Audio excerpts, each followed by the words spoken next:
Dear guests and dear alumni, welcome to our Country Day and thank you for joining us. Throughout 2021, Fulbright Commissions and other stakeholders are celebrating the 75th anniversary of the Fulbright Program with a range of activities.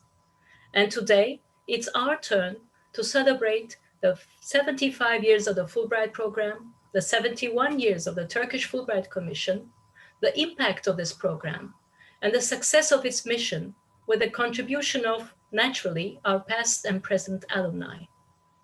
So we would like to begin by remembering some of our alumni who passed away with some portraits drawn from both America and Turkey.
With pride and gratitude, we remember and thank them for their contribution to the Fulbright mission, the advancement of scholarship, and mutual understanding.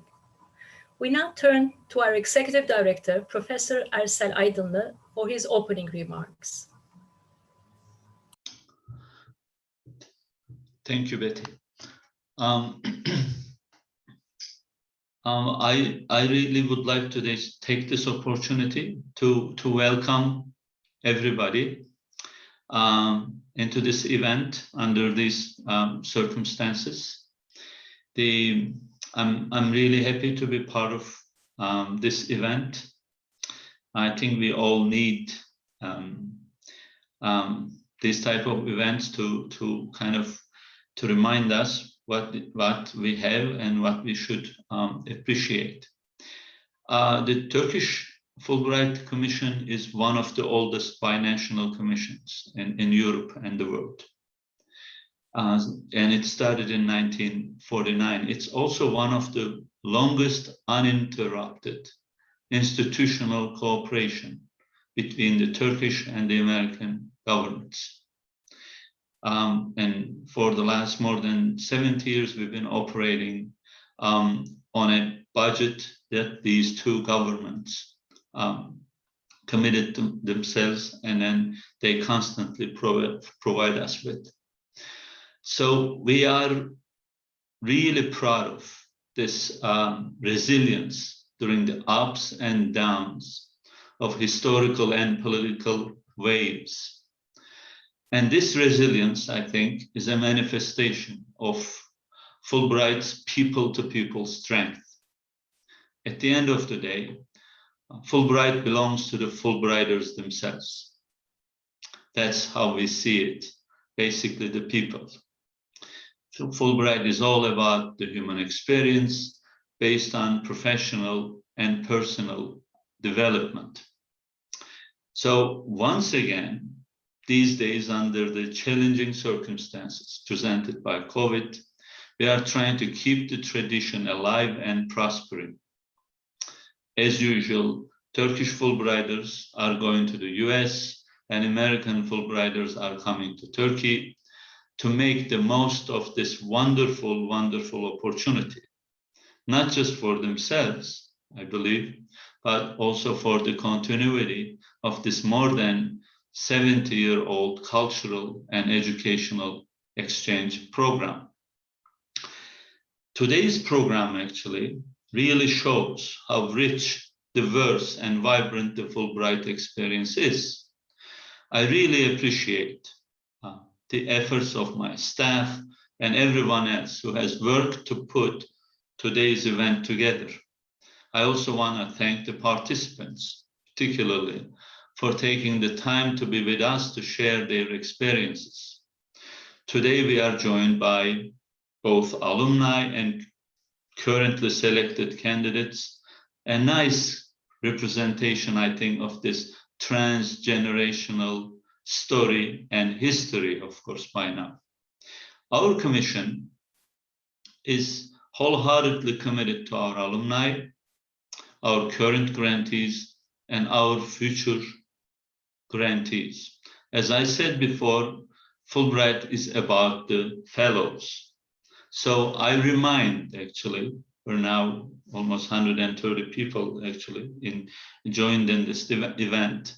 I remind everybody to stay part of it and do not be a stranger, because at the end of the day, it's all about the fellows. It's not about the governments. It's not about the public agenda. It's all about individual experiences and the fellows. So maybe that way we can make sure that this wonderful opportunity remains wide open, even under the most challenging times, for the best and the brightest from both nations. So those are my feelings, and I wanted to share with you people. And again, I'm sure it's going to be a great kind of event under the circumstances. So I appreciate all the efforts and all the contribution to this event, and I'm really looking forward to actually to listening to the rest. Thank you, Betty. And thank you, Professor Aydınlı. I will now pass the unmute button to Ms. Mevlüde Bakır, who will host our first panel. The screen is yours. Thank you, Betty Hanım. Hello all. I'll wait for our panelists to turn their mics and cameras on.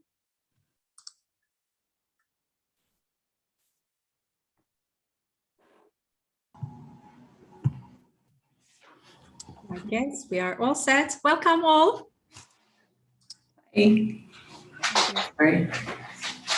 Hello again, my name is Mevlüde Bakır and I'm the advising coordinator at the Commission. Welcome to our panel on Reunion US Alumni on Making Turkey Their Home. Today we have Professor Julie Matthews, Professor Victoria Rowe Holbrook, Ms. Sarah Elizabeth Kılınç, and Mr. Devon Brown with us as our panelists. Welcome, and it's a great pleasure to have you all with us. Thank you. Thank you, Mev. Before we start our panel, I would like to introduce our panelists. Julie Matthews first came to Turkey in 1990, spending nearly 2 months traveling to all corners of the country.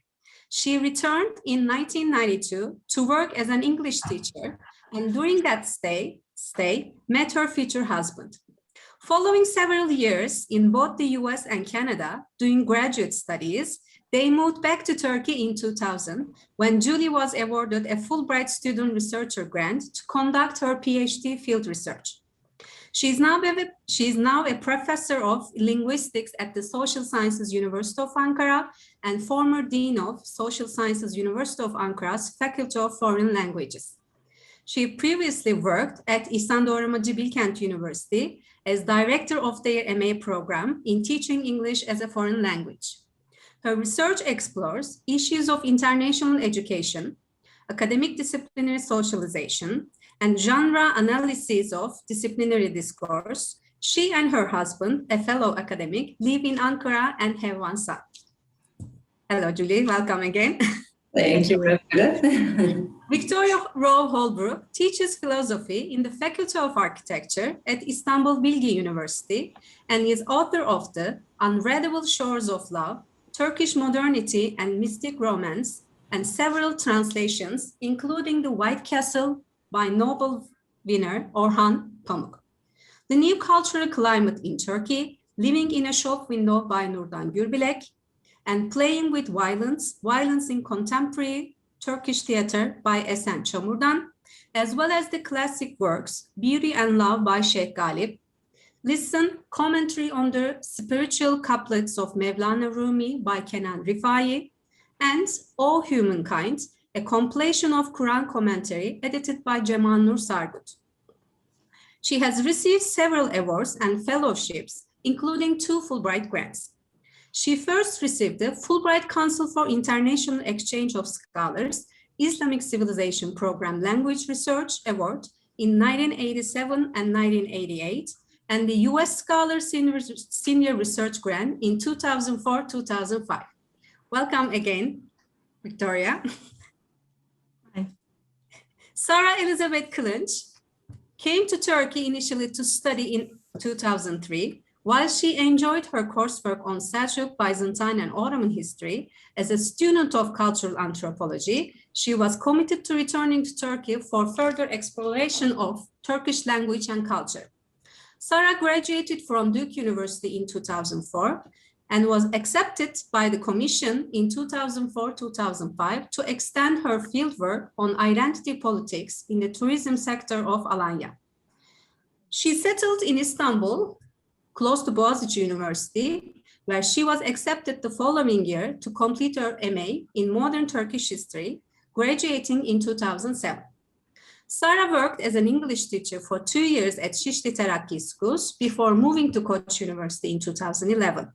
She is currently the director of the Koç University Academic Writing Program and the co-director of the Writing Center. She has dual citizenship and is raising 2 children with her Turkish husband of 15 years. Welcome, Sarah. Thank you, Mevlüt. Devon Brown graduated with a BA in political science from the University of Louisville. During his undergraduate program, he studied Turkish at Indiana University's Summer Language Workshop. He was also awarded a critical language scholarship and studied Turkish in Baku, Azerbaijan during the summer of 2018. He was a Fulbright ETA during the 2018-2019 academic year at the Social Sciences University of Ankara. He is currently pursuing his MA in International Relations at Koç University in Istanbul, where he focuses on civil conflict and insurgency. In the fall, he will begin a PhD program in political science at Texas A&M University.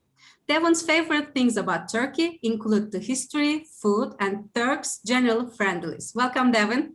Thank you.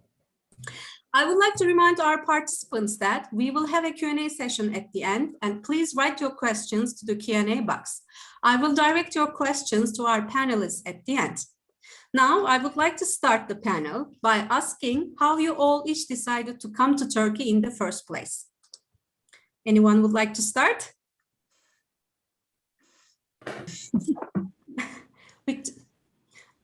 I'll begin. Okay. Actually, I remembered that I actually had 3 Fulbright grants. First of all, I want to thank Mevlüt for her very kind correspondence. And when I saw this thing, I thought I definitely want to support Fulbright. You know, in these days when so many, excuses about budget cuts lead to the destruction of wonderful programs between countries and things. This is the most important thing. So anyway, I was in Iran and I got a Fulbright grant. But there was a revolution, so I couldn't use it. And that's how I came to Turkey. I had to leave Iran. I was doing doctoral dissertation research. I had just begun. And I had to come to Turkey. And I didn't know a word of Turkish. I'd never heard of Ataturk. I did all my coursework in Iranian things. So I was really a baby. Interesting. Julie? Shall I go on? Actually, you said sort of my first adventure into Turkey when you gave the introduction, but mine was equally random, perhaps even more random than Victoria's, that I was avoiding life after university, traveling around Europe, hitchhiking around Europe, working, making money, picking grapes and apples, and then trying to survive as long as I could in less expensive countries. And after spending months and months in North Africa and months in Eastern Europe, Turkey was a logical place to try. So I came to Turkey with a friend. Actually, I think you have a picture. I don't know when you're going to put those up. I have a picture from 1990. We went all over the country for a couple of months, all the way out to Van and Hakkari and obviously Nemrut. And it was that first experience, though, that brought me back later as an English teacher, and then ultimately meeting my husband, of course, 1 week into my English teaching career. And then, then the rest really is history, of course. Once you meet a Turkish husband, your connection with the country becomes much more personal and deeper. So I'm sure we'll cover that in other questions. But my original entry into Turkey was no more focused than Victoria's. It was very much accidental and financially based. Thank you, Julie. I can continue. My story is slightly different, but a bit maybe cliche in another way, in terms of studying abroad, loving it, making an investment in my time here, and then wanting to get back as soon as I completed my bachelor's coursework. So my question isn't, my answer isn't really about why I applied for a Fulbright and came to Turkey on a Fulbright. Really, it's why did you want to study abroad in Turkey, maybe? Because that was sort of it was the ripple effect after that. A bit random, I guess. I was a cultural anthropology student, actually studying Japanese language for 7 years. I had visited Japan. So I was already involved in the Asian and African languages and literature department at my university as well. And I wanted to choose a place that was obviously very rich in culture and history, but that I didn't think I would get to outside of an educational context. So I immediately eliminated Europe, that all of those study abroad programs are quite common for American students. And I actually applied to a program in Kenya. And I got into both programs, the Georgetown McGee Center program in Alanya, and I also got into the Kenya program. And sort of feel like I flipped a coin and just thought, there were a couple of Turkish students at the university. There was a family who lived in Turkey, a visiting professor was the father. And so I had heard stories about Turkey. I knew people who visited. So it was just enough to sort of push me in that direction a bit further. And little did I know that would be a completely life-changing experience. Thank you. Devin? And I think it's good that we had Julie and Victoria first and Sarah and I at the end, because mine is also kind of very random how I stumbled upon it. I was on a scholarship listserv at my university, and they sent this critical language scholarship thing. And there's a list of 14 languages, and I picked Turkish out of these, just kind of randomly. I don't know, it sounded interesting. And so I applied a few times. I didn't quite get it. I didn't really have the money to do kind of one of these European study abroad programs, but I knew that I wanted to kind of get out and experience something new and interesting. And so kind of with that idea of critical languages for government work and things, I ended up, I started doing kind of more research on Turkish politics and things. I wrote a paper about the EU accession process for one of my courses, did another one on cultural movements in Turkey and political cultural movements, and then started learning Turkish, really had a great time learning Turkish. And then finally, right as I graduated, I was able to come to Turkey, actually, because right when I applied for Turkey, it was unclear whether or not they were going to have the program, because it was coming off of the heels of events in 2015, 2016.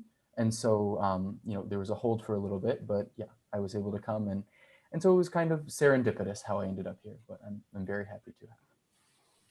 Thank you.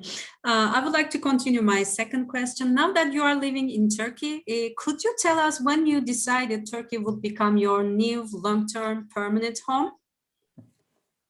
Maybe we can start with Julie this time. Okay.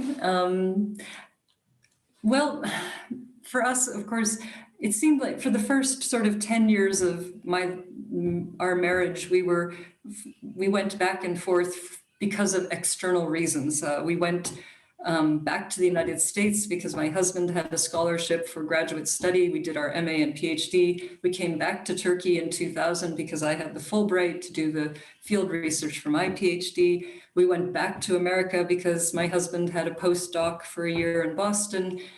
And only then did it really did we hit the real fork in the road. We got jobs in Washington for a year, and we had to decide, are we settling here or are we going back? And for us, I don't know if Sarah will relate to this or not, but a lot of it came down to having a kid. And we had a 9-year-old who in 2 years in America went from being Anadolu, the Anadolu we knew, to being Andy and losing his Turkish. And I'm not saying that's the only factor, but that was probably the largest factor that made us decide to come back. And that was 2006. And we haven't looked back, and haven't regretted it. And I'm happy to say that he is fully bilingual and bicultural, multicultural, if you will, now. And so that was the deciding moment, I think. Thank you. Victoria? I can continue in the same smooth transition from there. Similar story. I would always tell people ever since my Fulbright year, I never feel like I've gotten to the point where I'm settled and I'm done. There's always sort of, okay, what's in the plan for next year? What are we going to do next year? Where are we going to be next year? We actually did decide to try living in the States after I was here for 9 years. When my husband and I had been married for about 6 years, we had a child actually, but a very similar experience, Julie. we went to the States. I got a position as an adjunct faculty member. The job market wasn't fantastic. My husband was struggling to find sort of a path there for him. And after 6 months, we decided that we were thinking of having another child, and without 2 set jobs, without a steady income, without all of the security and the happiness that we actually had achieved in Turkey. It was too unsettling. So we ended up coming back. We left winter of 2013 and then came back 6 months later, the summer of 2014. And that was really maybe not a forever move, but that certainly was and I got pregnant 3 weeks after we got back. So there's something in the water here that maybe wasn't over there. So then my daughter was born, and certainly that, that period, the first sort of 5 years with a little kid, that has led us to I mean, we at least got sort of a comparison. We were able to sort of imagine at least firsthand what a settlement in the US would be like, what our futures would be like, compared to all the work that we had invested in creating a home in Turkey, and for multiple reasons. But yeah, certainly I agree with Julie that it's much, I don't know if easier is the word, but it is, it's more natural, I think, for a child to grow up in the Turkish culture, because there's always an opportunity to learn English. They're always surrounded by English and American culture, European culture, many different cultures, and they're often they draw attention because of being fluent in English and having an American mother and things like that. So it's much easier to balance, I think, the two from here. We certainly were cognizant of the fact that raising children in the US, we could still work hard, but we would have to work much, much harder to ensure bilingualism and biculturalism for their upbringing if we stayed there. So we're here for another year, and we'll see what happens after that. Interesting. Thank you, Sarah. Victoria? Sure, this car is going by. Lütfen geçer misiniz? Ben bir şey yapmaya çalışıyorum burada. Yes. Well, as I said, I arrived in 1979 without knowing anything. And I thought, oh, maybe it's something like Iran. That turned out not to be true at all. And maybe because I didn't have a clear, I had my professor at Princeton, Talat Halman. He gave me a shoebox from his days as cultural minister. He was Minister of Culture, Kültür Bakanı. And he had a shoebox, I guess it was too much for a Rolodex, with index cards with names of prominent people in the arts and culture and academia. And he gave that to me. And he arranged for me to have a house and convinced the department to give me a special scholarship since my Fulbright had been taken away. And I set off, So I learned by meeting people. I would just call them up one by one. Very famous people. Yıldız Kenter. My parents are in the theater, so I called her up, and she knew about my parents. And so I made a lot of really interesting friends. One of them, for example, Orhan Pamuk, who later won a Nobel Prize. I knew him when he was this gawky, shy, scared guy who never left his bedroom. And I translated his novel as a favor to this poor, pathetic person who I knew, So I made really great friends, and many of them became very successful, as I said. Then I went back to the States, and I had a job at Ohio State University. It's the only job in the United States with a program on Turkish literature. In the United States, you have these Middle Eastern studies, Near Eastern studies. Inside there, you have usually the Turkish languages taught. And maybe if the professor is very nice, he'll teach some individual study on an advanced level, but it's mostly first-year Turkish. I didn't have to teach language at all. It was focused entirely on literature. So this was a very open-looking university at that time. A lot of big businesses had relocated to this little town of Columbus, Ohio, because it was considered to be the best place to relocate in the United States. So all these big law firms, for example, that had branches in Turkey and other businesses. So, there were all these connections forming, and it was my job to cultivate these things. And I made a whole another set of really interesting friends and acquaintances. But then about 10 years later, the university changed its whole atmosphere. It was, you know, getting to be around the time of 9/11 and all of this, you know, Americans thinking that everybody's a terrorist and everything. And a new administration came in that was very anti-international. And the dean actually in his opening address to the faculty said, well, if I'd been here when they got things like Turkish, I would never have allowed it. So I saw, you know, that this was not going to be a hospitable environment for me, whereas I had been treated like I'd been given carte blanche for everything. I set up exchange programs with 3 or 4 Turkish universities. You know, it was a very open and creative environment. It turned all of a sudden, you know, with this, nothing to do with me, you know. So I started thinking, how can I get out of here? I'm from New York City. I didn't want to live in Columbus, Ohio. And Murat Han Mungan, who's a famous Turkish poet and novelist, asked me to translate a book of his. And I said, oh, Murat Han, I can't do that. You don't understand. I'm an academic. I'm not supposed to do translations. I said, you'd have to pay me $25,000 for that.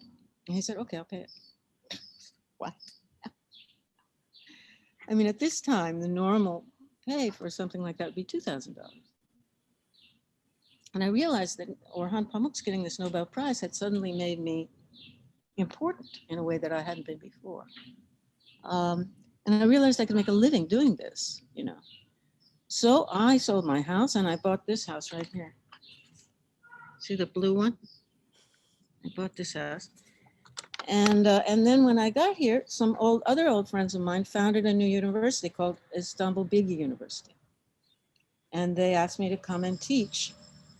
My old friend was an architect, but that didn't matter. He said, just come and teach philosophy and architecture. So I ended up being a lecturer, which was perfectly happy for me. I was already a tenured professor, but I didn't care, you know. I didn't want to go to any more meetings. I'd had enough of that. So that's how it happened. Thank you. I think you live in a historical neighborhood. We should come and visit you one day. Oh, please do. Like letter. Kevin, would you like to continue? I can continue very briefly because kind of as I was invited to this panel, this was right around the time that I got accepted to do a PhD program in Texas. And well, Texas is not in Turkey. And so unfortunately, in about 7.5 weeks, I'm packing up everything and moving out. And as much as I would really love to stay, and I've really enjoyed my time, and I'm very happy that I, you know, because after my Fulbright, there's this culture within at least the ETAs that most of us try to stay on or stay here for a little while longer. So I was lucky enough to get a funded master's program at Koç University, studying kind of what I was interested in. When I began studying, I was very interested in Turkish politics and things. So what better place to study that than at a Turkish university? Since then, you know, research have changed a little bit, broadened a little bit, but there's still a very good chance that maybe someday in the future I'll come back and maybe teach, maybe find a Turkish wife. You know, I don't know. But you know, I can't really add when I knew that it was my long-term home, because right now, unfortunately, it isn't. Don't let that stop you. You'll get lots of other grants to come back. We hope so. I would like to continue my third question. What have been some of the rewarding and challenging experiences of living in Turkey? I can say that the most rewarding thing for me is the sort of everyday relationships between people, the way that people relate in you know, like in the Bakkal, and the sort of middle distance civility of Turkey. I'm not talking about the government, not talking about YÖK, you know. I'm an employee at a Turkish university, so I deal with that, you know. And I'm not talking about the family, which is a whole nother thing, but these sort of middle distance friendship relationships and everyday relationships. And I would say that that's also another question of yours is Turkish tradition. We can kill two birds with one stone. I would say that's the greatest Turkish tradition for me, the one that I have most appreciated and benefited from as a human being, is this kindness, generosity, and considerateness of Turkish people. Thank you. Yeah, I would second that. I think I had noted that down under the, if we get into the follow-up question about traditions of a sort. Yeah, I could comment then on also, rewarding. As an American living in Turkey, it's incredibly rewarding professionally. I don't know what my research would have been like had I stayed in the United States, but certainly being here has completely directed the nature of my research, and I think I've been able to accomplish a lot more than I would have in the US. I've certainly been given, I think, an unfair share of opportunities because I'm here, being able to direct a big program at Kent, becoming a founding dean. I mean, these things I don't imagine would have happened in the US. So professionally, it's been great. Family-wise, to go back to what Sarah and I talked about, I think it's been great. Victoria's comment, I definitely agree on. In terms of challenges, I mean, when you first start off, of course, there are those very mundane challenges of language and cultural misunderstandings. But the sense of belonging, I would just wanted to recall when I was here in '92 teaching English to a group of managers and engineers at the headquarters of Alarko in Istanbul. One of the students said to me, "Oh, teacher, you're so not Turkish," he said. "On a dark and rainy night from 100 meters away, I would know you're not Turkish." And I don't know if he would still say that today. Maybe he would. I don't know. Maybe it's something to do with the way I look that he would still not know. The important thing, though, is that I don't feel that anymore. Maybe I still don't look Turkish, but I don't feel an outsider. In my world here, I belong. I don't know how Devin will feel in a couple of weeks, but I would feel more uncomfortable having spent so much of my adult life here. I would feel more uncomfortable, I think, back in the US at this point. So any challenges I have are no different than Mevluda, what you might feel, I think, or Betsy, or any of the Turkish people. They don't stem from my having been born in America anymore. The challenges I feel are what we all feel. So. Yeah. I like following up on Julie because I can reiterate everything that she says. I completely agree with everything, Julie, in terms of family, of that sense of belongingness. I can put a slight addition to that sense of belongingness. I can say that after 16 or 17 years, it certainly has improved. I would say one thing, maybe I just have very high expectations, but there are still small things, even in my closest personal relationships.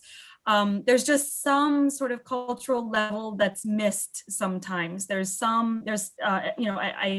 Most of my social relationships with Turks, I dialogue in Turkish. My family generally speaks in Turkish. I feel very, very much integrated and adapted. But there are still certain, the underlying sort of subliminal, like, oh, remember high school prom, or remember the pictures that we would take. They're just some of those things that anyone else in the US would immediately not require an explanation and sort of get the inside joke. And those nuances are a little bit, just on occasion, I do miss that, having someone that I can immediately connect with on that really deeper level. But aside from that, I actually have, I made a list. So I could just read very, very briefly without further explanation, a couple of the perks particularly. Number one, socialized medicine. Thank you, Turkey. Thank you to the the clinics where I can walk in and take my kids and have a temperature and get antibiotics. We can walk down to a clinic just a few blocks away from us. Really, I mean, I understand there may be a bit of frustration with the vaccination system currently, so there certainly are challenges and room for improvement. But I have to say, I mean, particularly in comparison, thinking of standing in line, in crowded hospitals with tickets, and 17 years ago when I first came, and now the leaps and bounds in terms of the health sector, I can say is wonderful. I won't go into details, but I made the mistake of bumping my head when I was on vacation in the States. And you can imagine the dark hole that I fell into trying to work out insurance and this and that. So thank you to Turkey for their health care sector. I think I have a couple of other things, but maybe I'll just end with the perspective of feeling not fully American, not fully Turkish, but I do notice a difference even with my American family members and friends, this worldliness, this sense of what it could be like to not have an American perspective on global events. And certain parallels. I really enjoy sort of the intellectual discussions that I can have about, refugee and migration issues in Turkey, and then how America is dealing with similar things, or access to education, equality of education issues with minorities in Turkey, and then thinking of the US under those similar circumstances, albeit, maybe slightly different elements there. So I think the being able to really embody a completely different perspective, understanding and empathizing with the Americans' perspective still, but at the same time, not just intellectually, but really emotionally understanding what America looks like, what Americans, domestic Americans look like to the rest of the world. I think that's an incredibly invaluable thing that I've gained. Thank you. Yes. It's very cool to hear everyone else's experience, because a lot of the things that I love about Turkey and about living here are the things that, Victoria and Julie and Sarah have mentioned, that, I can go down to my bakkal and they call me Abi and Kanka, and we sit and laugh and joke and they think it's funny. I kind of, right, but at the same time, like these very small kind of subliminal cultural things have been kind of one of the more challenging but rewarding things about living here. So I have a picture. So I have been for the full pandemic, and as Sarah will know, Sarah won't know that I was in coach housing, but when the pandemic happened, they had to kind of stop housing students in dormitories and things. So I had to find somewhere to live, and thankfully I had 3 very good friends who were willing to kind of pull me in off the street and let me live with them. And we all lived together for 6 months in a 2-bedroom, 1-bathroom apartment in Istanbul. And so I'll just give a small illustrative story about kind of the weird differences that don't really make a big difference, but it is still kind of just challenging. So at one point, I was about to eat lunch, and all 4 of us are in the apartment and working and things. And so I very kind of nicely asked, or as I thought was nicely, do you all mind if I eat the leftovers from last night for lunch? And of course, everyone said, yeah, sure, that's fine. And so I went and I heated up my lunch. But then afterwards, one of my friends approached me and she was like, that was really rude how you asked that question. I'm like, what do you mean? She's like, you can't ask, do you mind if I eat it? You have to ask if anyone else wants some. But really small subtleties like that, like kind of help me, understand kind of the Turkish mindset and this idea about sharing and, things being in community together. And that's been probably one of the most rewarding things about living in Turkey, and especially going through something as frustrating as the pandemic here, is having these people who will allow me to be kind of accidentally and rude, but be willing to explain these things and kind of enriching my life in that way. Thank you. And I would like to direct my last question before we go to the Q&A session. What advice would you give to others planning on coming to Turkey on a Fulbright grant? Shall I lead off this time for a different order? Yes, please.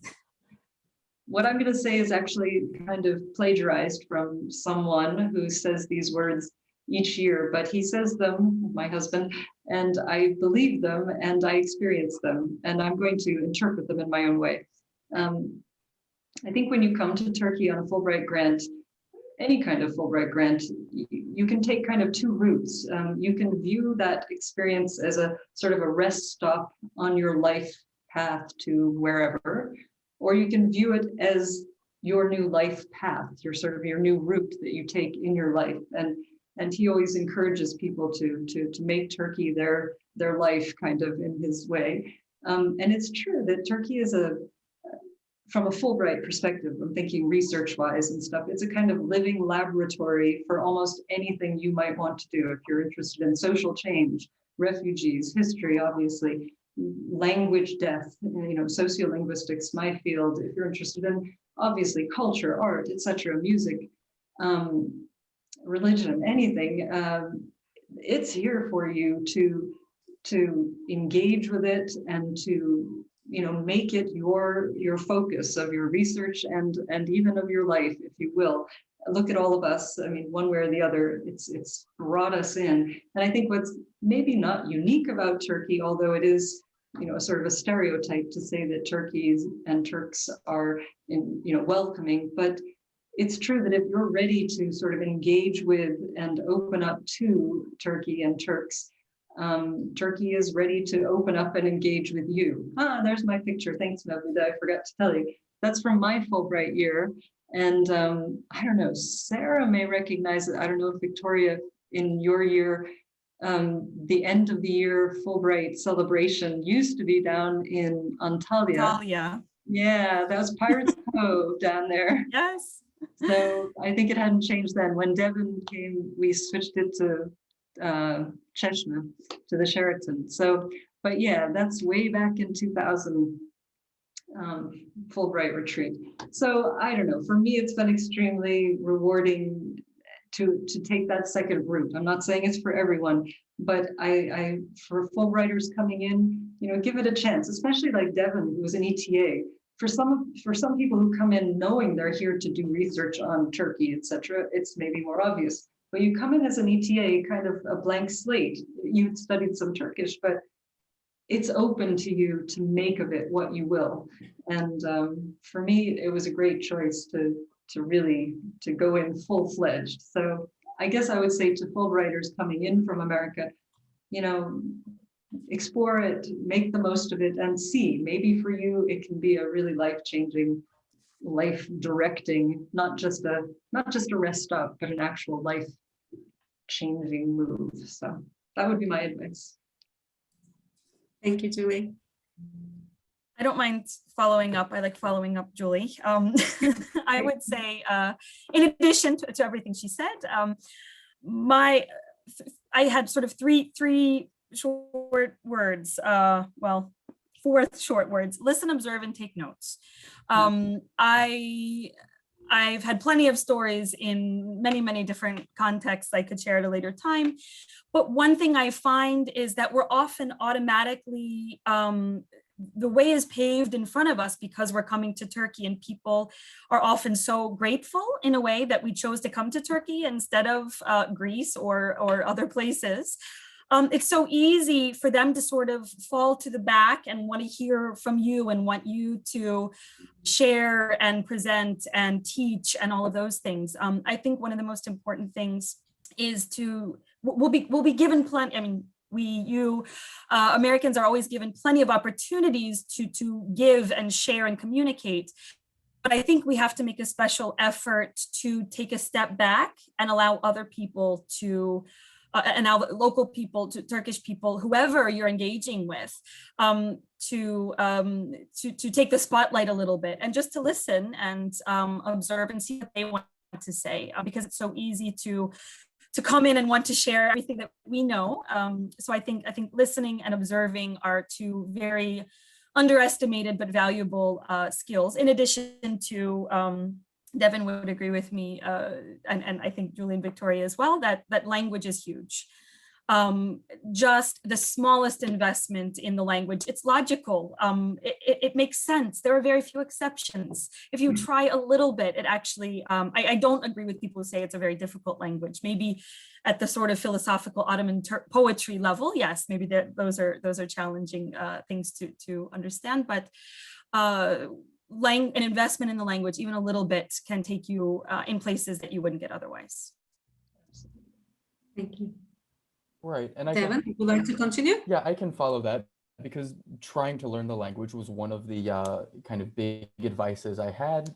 Some of the best experiences I've had, or best kind of insights into kind of life in Turkey. One time I went couch surfing, and I stayed on some random guy's couch in Cappadocia, and we sat up and we talked and had a good time. Another was, I had a friend from Koç, and I went over to his family's house, and his dad makes his own rakı, but his parents didn't speak any English. But so we had kind of this long discussion, and I got to ask them about their lives and things. And my investment in learning Turkish enriched my experience here so much more than kind of anything else. So that would be my biggest advice. The other, and this is probably more directed to ETAs, and especially for those who are going to be in bigger places like Istanbul or Ankara, is that both of these places have big expat communities. And especially during my year in Ankara, all 8 of the ETAs were in Ankara, so we would all hang out all the time, and it was great, and they're some of my best friends, and I still keep up with all of them, and they really did make the year amazing. But at other times, you know, it was really important to try to take the extra step and really invest in fostering relationships with Turkish people as well. And it can be kind of difficult, because a lot of us experience this, where if a Turkish person invites you to go out and hang out and do something with them, you might get, you know, 1 or 2 invitations, and then if you turn them down twice, then, you know, they kind of stop inviting you out. And even if maybe you're not doing something that you're interested in, I don't know, whatever, just, you know, put in the extra effort to make sure that you really do foster kind of the close relationships with Turkish people as well, despite it maybe being sometimes a little more difficult, you know, challenges, cultural understandings and things like that. You know, but bring something that you're passionate about, listen to what they're passionate about, and, you know, they're very welcoming.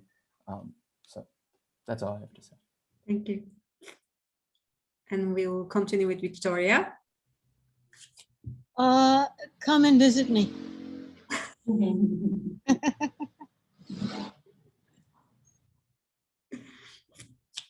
Okay, and now we have received some questions. So the first question, I forgot. I'm the only one who forgot to share a picture. Do you mind if I just share 2? Yeah, please go ahead. I could just share 2 pictures that are important to me. I'll just show 2 of my favorites.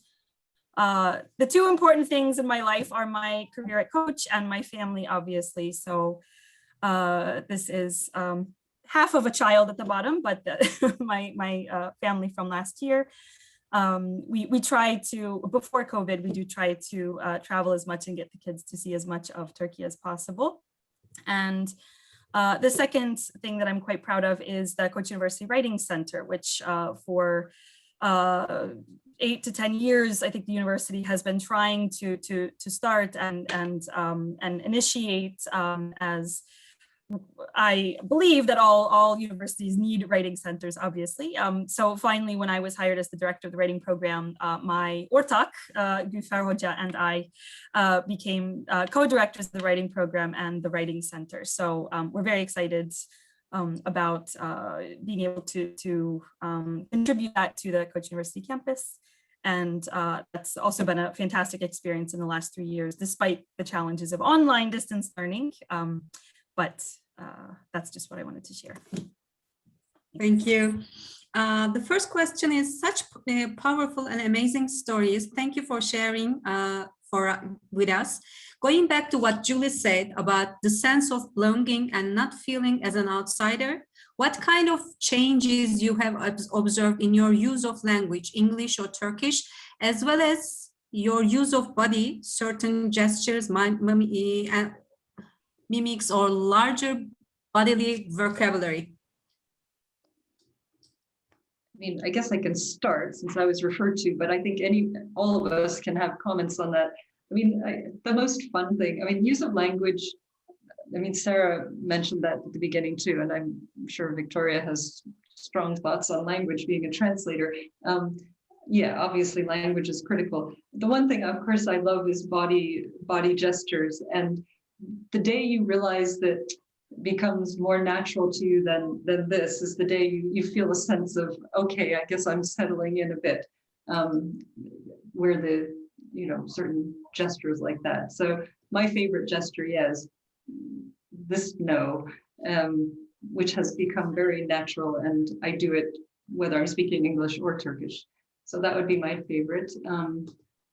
I should have written down the question, sense of belonging. There were a lot of parts to that question. Does someone else want to comment on the language or gestures or body mimics besides my comment? I mean, I think maybe the question is also related to what you said about, on a dark, rainy night, seeing you from however many meters away, that you're just, you're not Turkish. I think certainly there are certain physiques that maybe seem more or less Turkish, but there's such diversity in Turkey these days. I think that it is quite judgmental to think that simply from viewing someone far away. Certainly, okay, there are certain maybe genetic features, but I think, as you said, the body gestures are huge. In teaching, I never speak Turkish in the first 2 weeks with my students. And then usually by the end of the first month, for example, in office hours or something, they come by or they hear me, speaking to a colleague or something when they visit my office. And I've gotten a lot of responses from students about this dual personality, that rather than sort of a blend of the two, it's this code switching. So there's very much, I've even heard this, I'm still not convinced of it, but I've had multiple students over the years say that when I speak English, my tone of voice changes between Turkish. So when I speak English, I think it's a lower tone. And when I speak Turkish, I switch into this higher tone. And there is this shift, like the Turkish and the embodiment of gestures. And without even speaking, you can look Turkish, or there is that slight, even the way that you stand, if you put your hands behind your back, or I mean, the poise even, I think, can make those differences. So I think it would be very difficult to try and teach that, but that is where my advice to listen and observe stems from. If you can pick up on those nuances and try to not only copy or mimic them, but embody what you see going on around you, that will open all sorts of doors as well. That's a good one. Thank you. And my second question would be, sorry, can you give us a quick snapshot of your comparison of the Turkish academia and the US academia? I'll do that.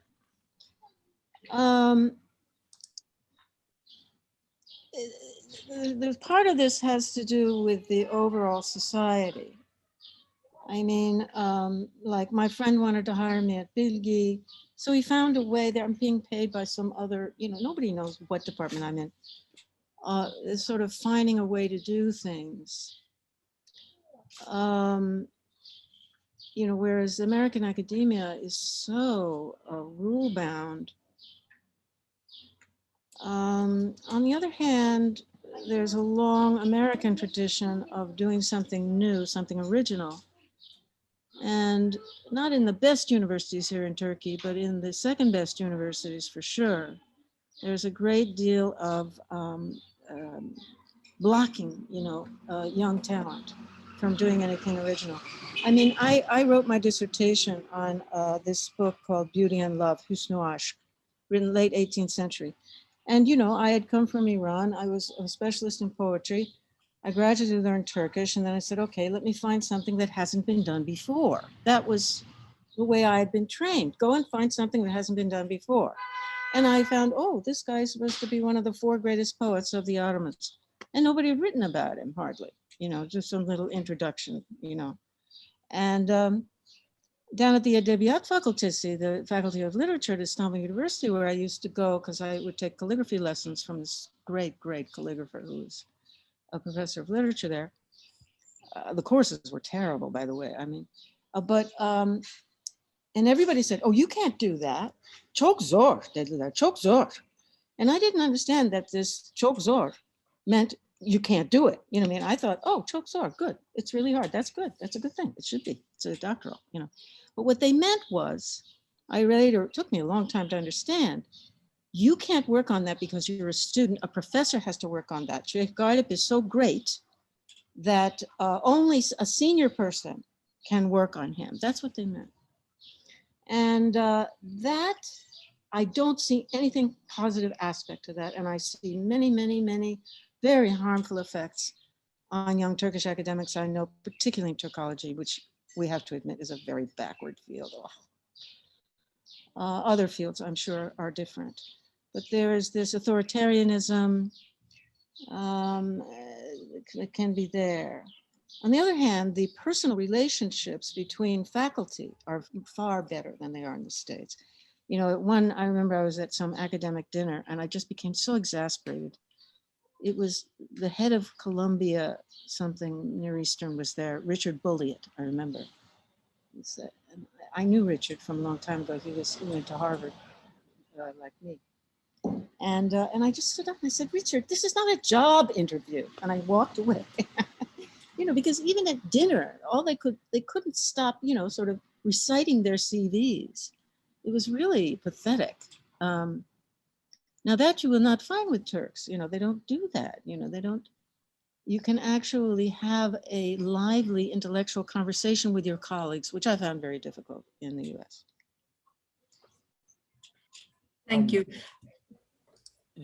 Okay, do we want to move on? Or I could add like two things about being a student coming from kind of American to their student culture. Please, student culture here is much more kind of group-based. So, you know, we kind of all studied together. There's a little bit less worry about cheating, or like your personal hard work should be kind of readily shared. Kind of had a weird interaction with a student who would sleep during class, and then when test time came would come and ask me for my notes, and he was offended when I didn't want to give him my notes. But other than that, there seems, at least within my cohort, there's kind of a strong group aspect to kind of every day after class, like all of us go get lunch together and these sorts of things. So that's been maybe kind of two very short things about this. Thank you, Devon. A general question to all. If you happen to leave Turkey tomorrow for good, what would you miss the most? Ayran and simit. Yeah, a lot of the food. I can't imagine leaving. I don't know. I would miss, yeah, the food, the weather, the beach, the beaches, the people, oh, gosh. I can't imagine. I'll let the others speak. I would miss everything. Others? Mine would be Devon? friendships and food, you know. Friendships and food. Narrow it right down. Victoria, do you want to say? Well, I've been saying for some years now that I will never leave Istanbul unless you know who builds that canal. I'm really scared about that. I mean, what's going to happen to the air quality? You may not be aware of this, but the air quality of Istanbul has declined a lot. You know, it used to be excellent, and now it is poor to fair. It's not good. And if that canal gets built, that's the end of the air quality in Istanbul. It'll be like Delhi or something. I don't ever want to leave Turkey. I don't want to leave Istanbul. A lot of what's going on is really scary, though. I don't know. I mean, I would just be devastated if I left Istanbul. We'll make sure to come and visit you at your nice house. Please do. The other question is, thank you, Sarah, for bringing up the reality that you would find yourself in the spotlights all the time, and you need to step back and open the space for the locals to be on the spot and listen and observe. Can you tell some personal stories, what you recognize from those kind of moments? Sure. I mean, part of my, I mean, if I stretch way back to 18 years ago when I was studying abroad, even before the Fulbright, I actually did some sort of informal field work. I was studying anthropology, so we're taking classes on ethnographic recording and things. So I actually did a set of interviews with people in Alanya. Some of them, and part of my honors thesis as an undergraduate was on these different identity groups. So Alanya is fascinating because, you know, you have the Alanyalı, the local, the köylü, whatever, the very local families who have been there for a long time. You have migrants, so they're Turks, but they've come from bigger cities either to retire or to vacation or to find work. They're migrants from the East, obviously looking for work and in various places. Then you have foreigners who are non-Turks, but who've retired there and speak Turkish and are very localized. So I was really fascinated to do interviews with all of these people to sort of understand how they identify themselves, how Turkish, how foreign did they really consider themselves in these various sort of identity circumstances. And I think the thing that I learned the most, regardless of what the topic is, hence my advice, is people want to be listened to. People, particularly Turks, have this sense, including my husband, his family, my neighbors, of wanting to be heard, that for a very long time, Turks have sort of been ignored or have not been taken seriously enough, or people sort of nod their head and let them, play with the big kids, but sort of as a passive observer rather than actually making big decisions. So whether it's politics, whether it's child rearing, whether it's related to minority cultural issues, I think there's just this sense of, here's who I am. Here's what we like to do. Here's what Turks believe. Ataturk. It's cliche, but there are very few people, I think, in the States who have even heard of Ataturk. Granted, there are not just the U.S., but Turks here feel that are one of the most important historical figures for us. At least people should know who he is and what he's done. So I think giving that to people certainly is important. Just listening and saying, yes, I want to learn and I want to spread knowledge about your country and your past. I can't think of a specific conversation currently at the moment from so long ago, but those are the kinds of things. This is who I am. It can be personal things about these are our family traditions. These are recipes. I mean, that's one of the things that pops into my mind is, oh, this is something when I was a kid, my mom and we would go to this market, we would do this, and this is something we would cook together. So it's not always these sort of global issues. A lot of times it's just these personal stories and wanting, and they just feel good having someone listen to them. I think that's true for all global citizens, but that's certainly something that we can facilitate as visiting students and scholars. Mm-hmm. Thank you, Sarah. There are other questions, but we are over time, so we won't be able to answer to the other questions, but there's a question from Ryan Mitchell, and I would like to finish our panel with that question. Thank you very much for your thoughts and experiences. Perhaps a rather generic question, but I wonder if you have any Turkish literature recommendations outside of Elif Shafak and Orhan Pamuk. Also, Ohio State graduate here. Hi, Dr. Holberg.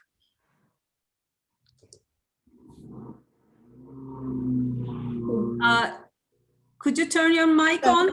What was the end? I missed the last sentence. Somebody distracted me. Also, Ohio State graduate here. Hi, Dr. Holberg. Oh, okay. Hi. Oh. So do you have any recommendations? Not really. I was counting on you to answer that one. I'm shamefully not very, I love some Turkish poets, but I don't who doesn't love Nazım Hikmet? But in terms of literature, I read the biggies only in Turkish. I'm not very... Okay, I can come in there. I got distracted for a moment. The best Turkish literature to read, was that the question? If you have any, yes. Okay, Bilge Karasu, Vusat Obener for prose, and in essays, Cemal Süreya, and for poetry also, İkinci Yeni, Cemal Süreya, Turgut Uyar particularly. In modern Turkish literature, that's what I would recommend. I'm not so good at the very, very most contemporary stuff. This is more like mid-20th century, I'm telling you. But Bilge Karasu and Vusat Obener are world-class guys. Also, I think Sabahattin Ali.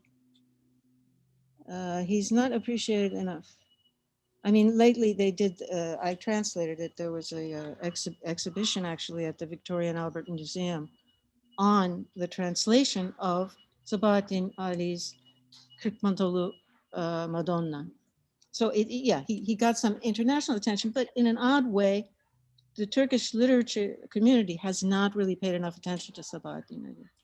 I think. Anyway, all of those people are quite readable for someone who's a second language, and there are some translations of Bilge Karasu, and they're really world-class writers. Those guys, they're fantastic. Okay, thank you.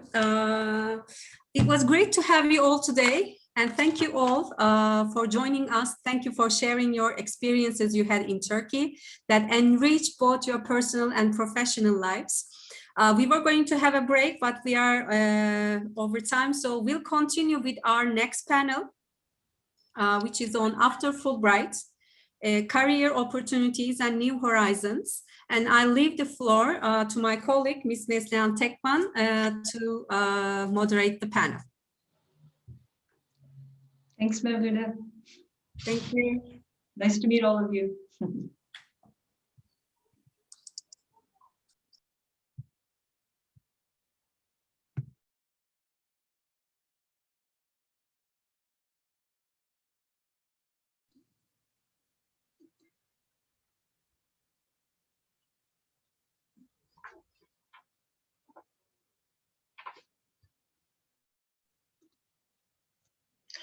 Hi, I am Neslihan Tekman and welcome to our panel.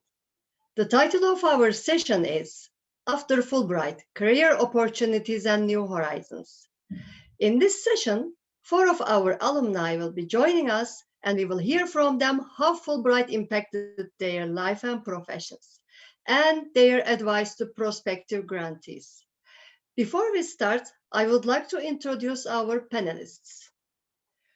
Professor Yusuf Khan Kadıoğlu is our 2001-2002 researcher alumnus in geological engineering from Ankara University to Miami University and Ohio State University. He is currently a professor and head of the Department of Geological Engineering and the manager of Earth Science Application and Research Center at Ankara University. He is the chairman of the Fulbright Association in Ankara. Mr. Faruk Aktay is our 2013-2014 Master's Program alumnus of LLM in Law from Koç University to New York University. He is currently providing legal and economic consultancy services in his own law firm, and he is also he is also an international lawyer registered with the New York Bar Association and the Law Society of England and Wales. And he is the chairman of the Alumni Association in Istanbul. Ms. Meltem Ateş is our 2018-2019 FLTA alumna from the Middle East Technical University to Michigan State University. She is currently working as a lecturer at İzmir Democracy University in the School of Foreign Languages. And Enes Umur Gökçek is our 2017-2018 Master's Program alumnus in Mechanical Engineering from Istanbul Technical University to Engineering Design Innovation Program at Northwestern University in Illinois. He is currently working as a product manager at Tovala Food and Beverage Company. And as a reminder, if you have any questions, you can already start writing, and we will answer them at the end of our session. Welcome, and now I leave the floor to Professor Kaan Kadıoğlu. Thank you very much, Neslihan.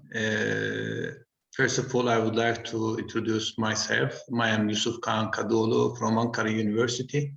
I get the Fulbright Fellowship in 2001, and I visit Miami University first of all, and I work there for the 3 months. Then I moved to the Columbus, Ohio State University for the radiometric dating, because we do not have radiometric dating at that time in Turkey. I worked with the Professor Ken Polan, and when I was in Columbus in Ohio State University, I dreamed that when I return to Turkey, I will establish the same laboratory which we saw in Columbus, Ohio State University. So after that, I worked a lot, and I did many projects. And when I returned back to Turkey in 2002, I get the associate professor exam, and then I become an associate professor. Then I followed to get the project to establish the laboratories which I dreamed. I would like to share you with some videos with some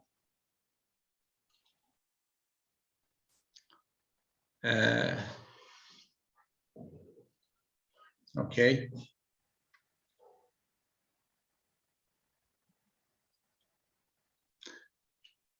When I was in Columbus, Ohio State University, I dreamed to establish a good laboratory, which I saw in Columbus. Then in 2009, I get a big project. Then I established the Earth Science Application and Research Center of Turkey. And then my dream was to join geology, geophysics, earth science, all together with the environmental science and with the archaeology. The people who worked together in Ankara University and even through the Turkey, to get connect with them and to get establish a good, strong team for detailed exploration in Turkey. And I succeed to establish this building. And this building is a dream of the Fulbright Scholarship, and it is a product of the scholarship of the Fulbright. And with this dream, actually, I have now 23 laboratories facilitated with the Raman confocal spectrometers and with the FTR, and I have a good young people team working together to discuss with the geology, geophysics, archaeology, archaeometrics through the Turkey. And we are working with the different European countries like Germany, France, and even with the Middle East countries like Iraq, Iran, and Syria. And even we are working with the United States in Minnesota University. We are still working with the geology department in Columbus, Ohio State University. I work with the Professor Ken Poland. I'm still in contact with him because he has a good knowledge about the radiometric age dating. And recently, we have the electron microprobe, which is a big laboratory to establish a point analysis for the detailed chemical of the ore depositions and the minerals. And we have got actually X-ray diffractometers and also able to examine the detailed mineral compositions.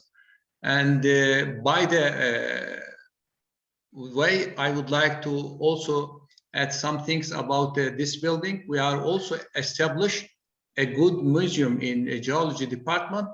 this is also a part of my dream when I was in Columbus, because it was a small museum in Columbus. I dreamed to establish a big one in Ankara.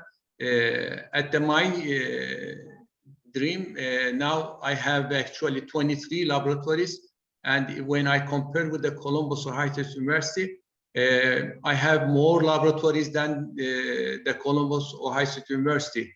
And all these because of my dream when I working in Columbus Ohio State University. And the end of this talk, I would like to say that I realized that the more you share the information, you get the more friendly and the stronger you can become. Knowledge increases and becomes stronger as it is shared. So when you work hard, you may able to establish your dream, and you may really to exaggerate it, your things and your projects. Recently, I am very happy to be one of the scholarships of the Fulbright. Recently, I'm also head of Fulbright Association of Turkey. Fulbright Association of Turkey established in 1992 with the decisions of the Council of the Ministry of Turkey.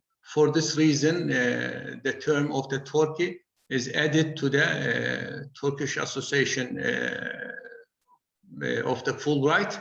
And now I am happy to answer your questions. If you ask any questions dealing with the scholarships of the Fulbright and the Fulbright opinion, and what will you get from the Fulbright, and when you visit the United States of America, I am really very happy to be to one of the Fulbright scholarship.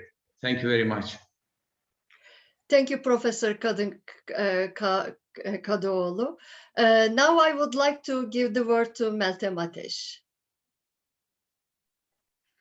Okay, so I'm so glad to be here among you today, because it brings back all those memories from the United States. And I also see some familiar faces, and I'm so glad to share my Fulbright journey here with you today. So, you know, becoming a Fulbrighter, becoming an FLTA, changed my life in so many ways. You know, I can only limit them, but I would like to start how it all started. So my professors at Middle East Technical University, they always talked about their own journeys when I was an undergrad student. And one of them was a Fulbright FLTA, just like me. And she talked about how it changed her life and how confident she became after that journey. So that's why when I was studying at Middle East Technical University, it was always on my mind to apply for this program. After I graduated in 2017, one of my friends came to me and she said, Meltem, why don't we apply for this program, for this FLTA program? And I said, but we have such a limited time. We didn't have much time left at that time. So that's why in a very short time, I had to finish my statement of purpose, all the exams that I needed to take. And I remember I really enjoyed that process. I really enjoyed the process of collecting all these documents. And as you know, we have got lots of documents. So that's why I remember I was in a rush at that moment, but that rush felt so good. And you know, writing those essays made me want to come more to the United States, because I needed to talk about why I wanted to become a cultural ambassador, and why I want to teach Turkish, because in FLTA program you're required to teach Turkish and you're required to represent your own culture. So while writing those essays, I really enjoyed it, because I always wanted to involve in international events. So that's why FLTA program was a great chance for me. And then I learned that I got accepted. And I really, I remember that moment. I hugged my friend, and it was one of the happiest moments of my life. I remember that. But it took such a long time to finally see which university I was going to, you know. And during that process, I had a chance to observe some Turkish classes, because as I would be teaching Turkish, I needed to see it in the classroom. So that's why I observed some Turkish classes. And also I collected some cultural materials. I went to the Ministry of Culture, and you know, I remember collecting some posters and some cultural materials. And then after all these experiences, I went to Michigan State University, and Michigan State University is an amazing place, first of all, because it's nature, the campus, everything was so great, you know, and people helped me in everything I did. They were so helpful. My advisor, she was such a great person, Danielle, and my colleagues, they are amazing people. They just, you know, we just shared an international office all together, and think it that way. There was, okay, there was me, and there was also a Bahrain, there was also a person from Bahrain, Taiwan, Tanzania, Pakistan, all those cultures, all those countries were in the same office. So that's why we kind of exchanged our cultures every day. We taught each other our own cultures, our own languages every day. So that's why I still miss that office. It's one of the best places ever. And, you know, I also had the chance to teach Turkish, of course, and teaching Turkish made me feel closer to my own language and my own culture as well, because I learned the aspects of I learned the different aspects of my language. One of the things that I learned, for example, would be that Turkish is kind of a wishful language. You know, we wish the best for everything that we do, right? So when I went to the United States, I kind of realized that. I couldn't say hayırlı olsun, for example. So I tried to explain that to people in the United States, and they really liked those contexts. And, you know, also I represented my culture, of course. I gave presentations in primary school, in a lot of primary schools probably, and high schools. And also at the university level, you have a Turkish table in which you talk about your own culture. And I really liked those experiences, definitely. And, you know, I gained different perspectives out of these sessions. And I felt more connected to my own culture, and I felt more connected to the world as well. So that's why I feel more like myself right now after Fulbright experience, I can say that.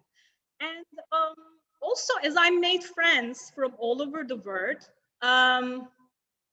we still keep in touch. And because we shared everything in that office, and we also stayed in the same dormitory. So we became kind of like best friends. So we still try to call each other from time to time, as we have time, because there are some time gaps between countries, but we still try to manage it.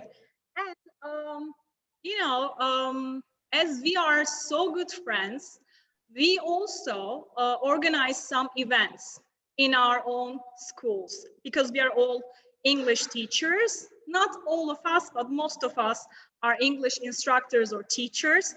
So that's why one of the first things that I did with my friends is that I and my Pakistani friend, Faiza, a former FLTA just like me, we had an event, we had an online event which we held in Microsoft Teams, and our students did presentations about their own cultures.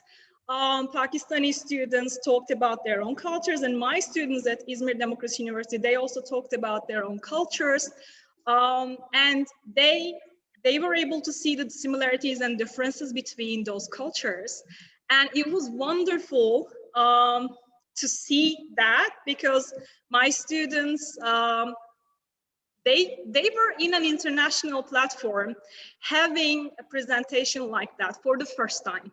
So that's why after the presentation, I kind of listened to how they felt about it, and they felt really motivated after that. I can see that in their eyes. And also my student from the United States, Benjamin Ramey, also attended one of the sessions with my students again.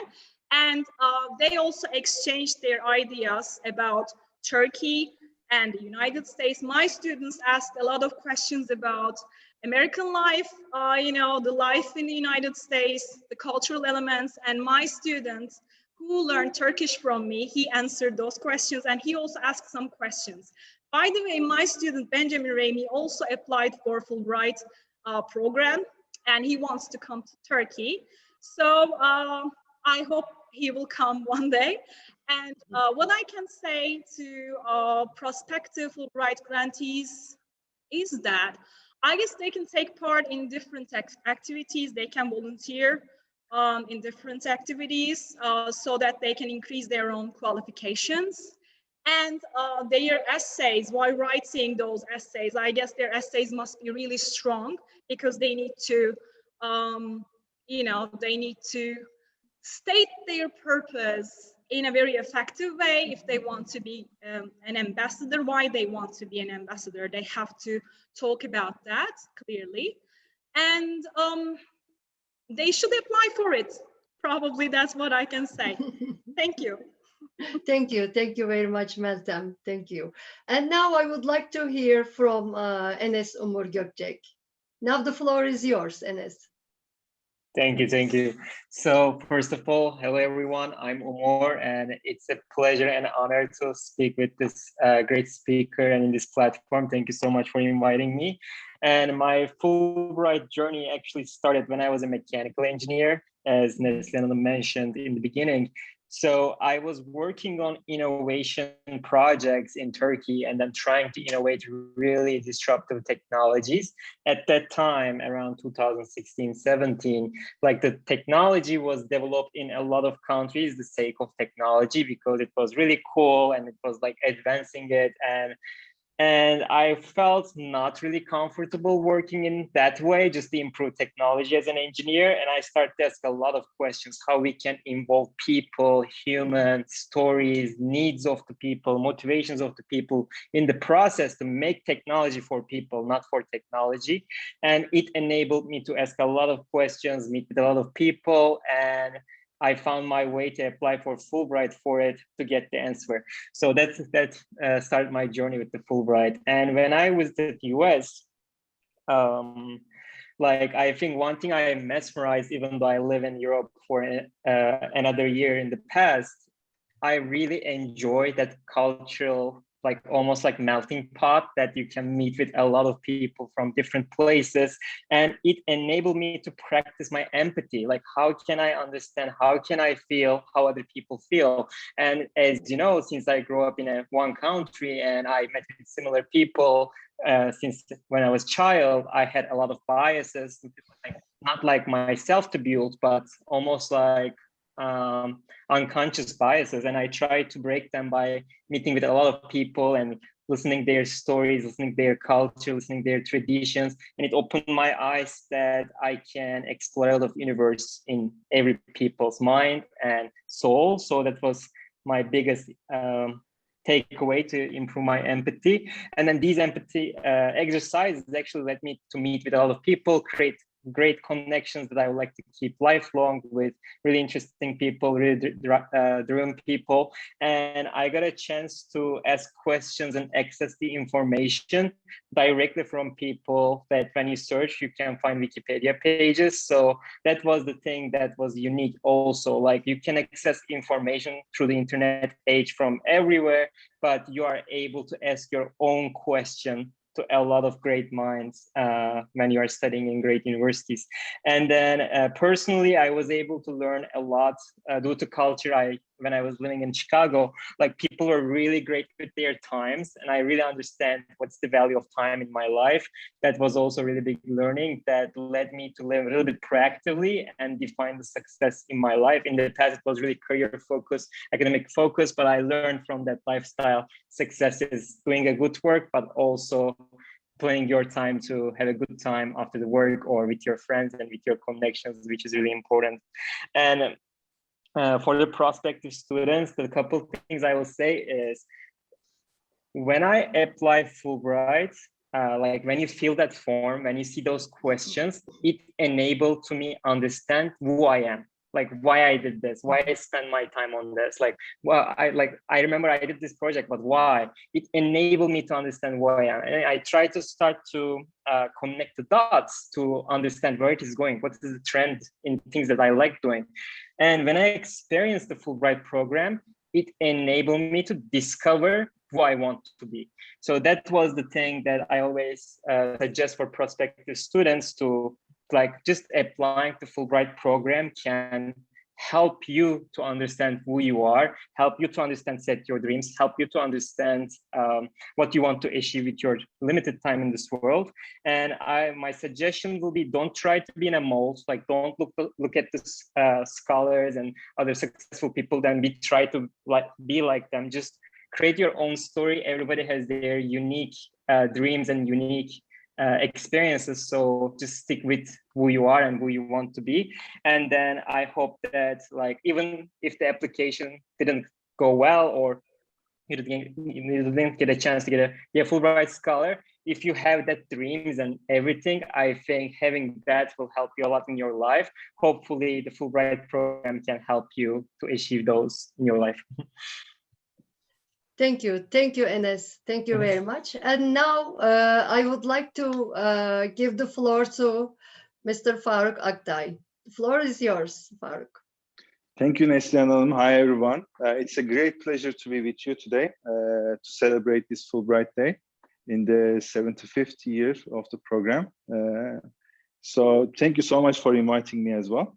So I would like to start with talking about myself first, and how Fulbright impacted my life, my career, and what my advice would be for the prospective students and those applicants. So to begin with, I'm a lawyer. I'm an international lawyer. I'm qualified in Istanbul for over 10 years.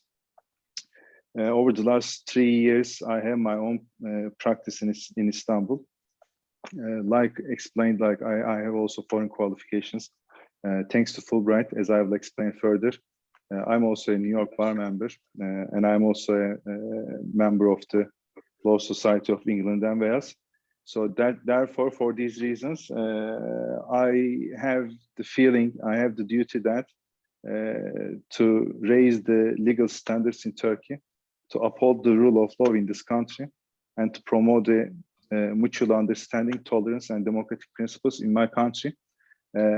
So thanks to Fulbright, I've learned a lot about all these things during my experience in the United States. So to begin with, maybe we can have some fun because I will try to share a photo of me.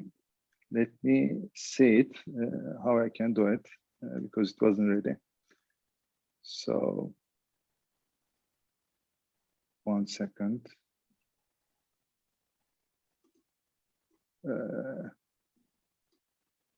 Sorry, like I couldn't. I should have arranged it before. You may just click to the share green color share screen. Just at this is another. Yeah, this is another computer, so I can't share it. Okay, so I realized that I cannot share it now because it wasn't ready. Or can you see my screen now? No. Yeah. Now we can see, yes. Okay. Now? Yeah, we can see it. Okay. So actually, this is me back in 2006. This is a photo that I found. You can't see. Yeah. So this is back in 2006 when I was in Washington, D.C. for some personal reasons. So I was a university student back at that time. So actually I went to the Fulbright I used this Fulbright experience years later. But this is the moment that I was really eager to study in the United States, but I couldn't have an opportunity.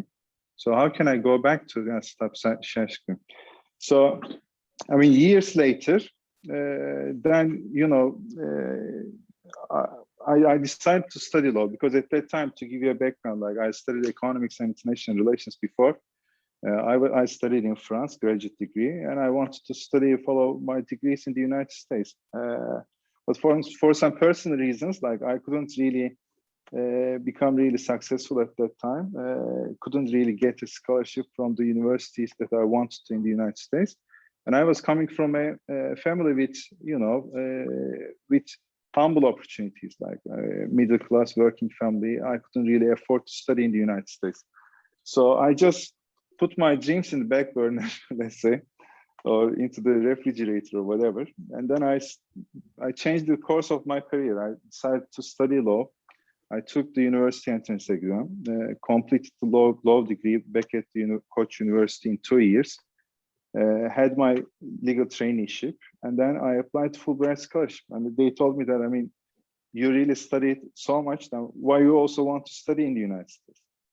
And I explained that look, I mean, my country is this and this, my career goals is this and this.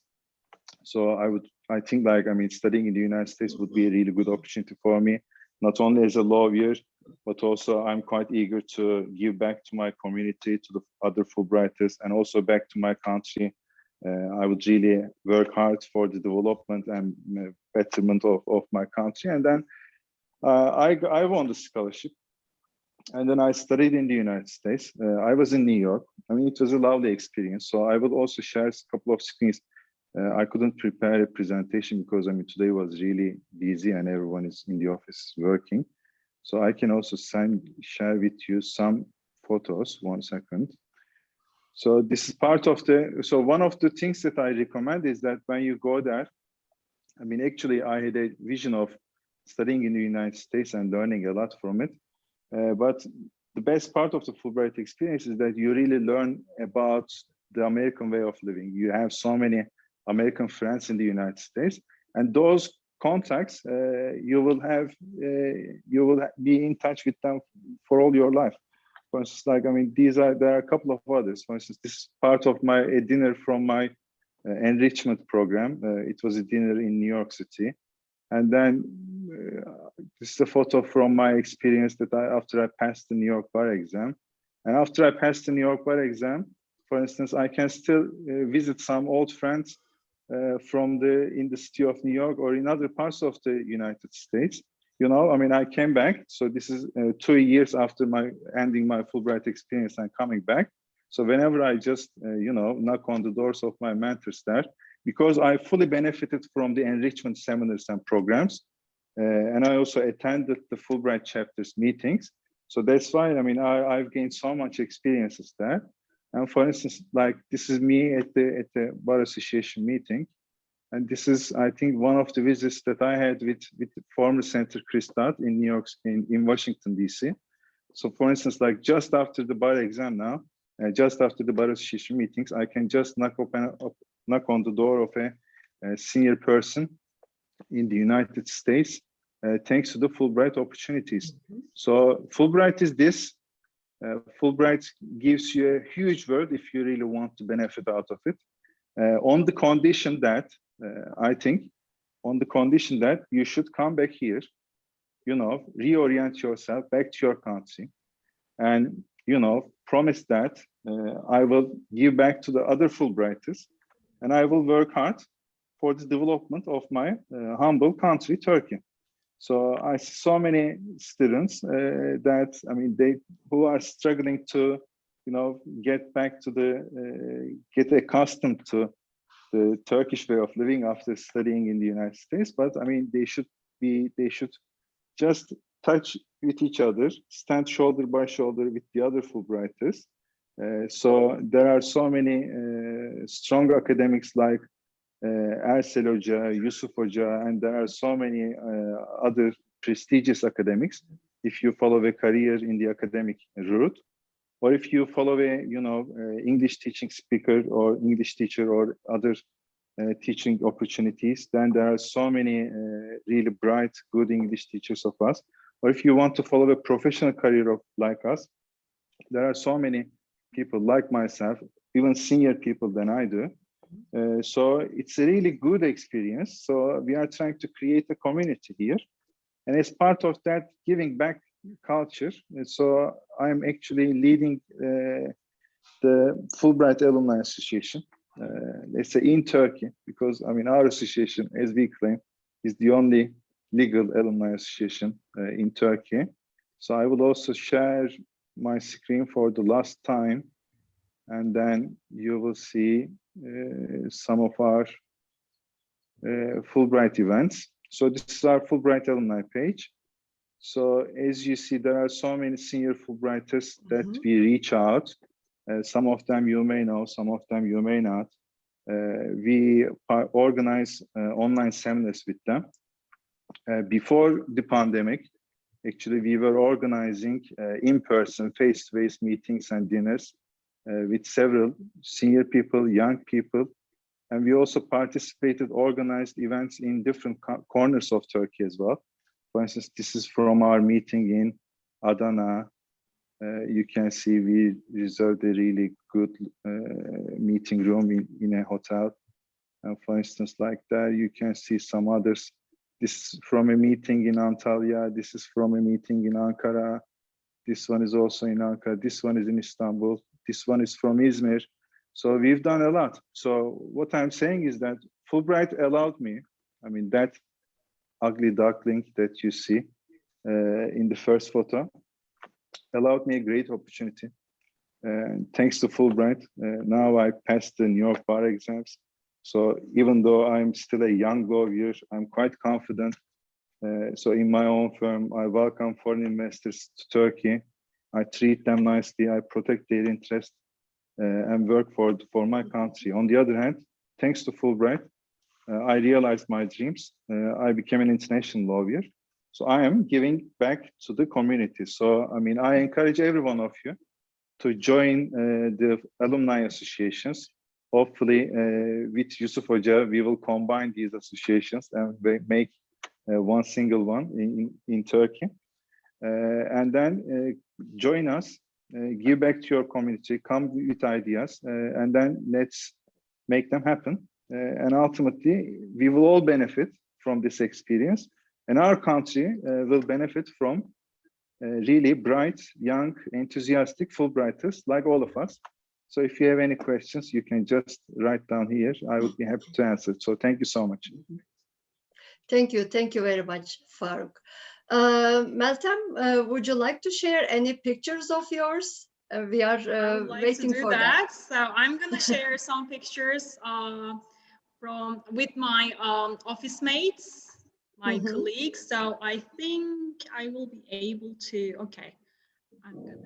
Right now I'm sharing my screen, right? Yes, we are all seeing it. Okay, so I'm trying to do something, but I will open this one first because I really love this picture. So this is a picture in Danielle's house. Danielle was our advisor. She's an amazing person. I don't know how to appreciate her help during that process. And these are all my colleagues at Michigan State University, you know, from Tanzania, from Vietnam, Taiwan, Nigeria, Uzbekistan, Pakistan, Bahrain. So all those countries are together in one office. So, you know, I keep looking at those pictures and I can't help myself. You know, I really miss those days. So that's why I really love those photos. And also I want to share another picture, which is from the online event that we had with my Pakistani friend. I told you about that.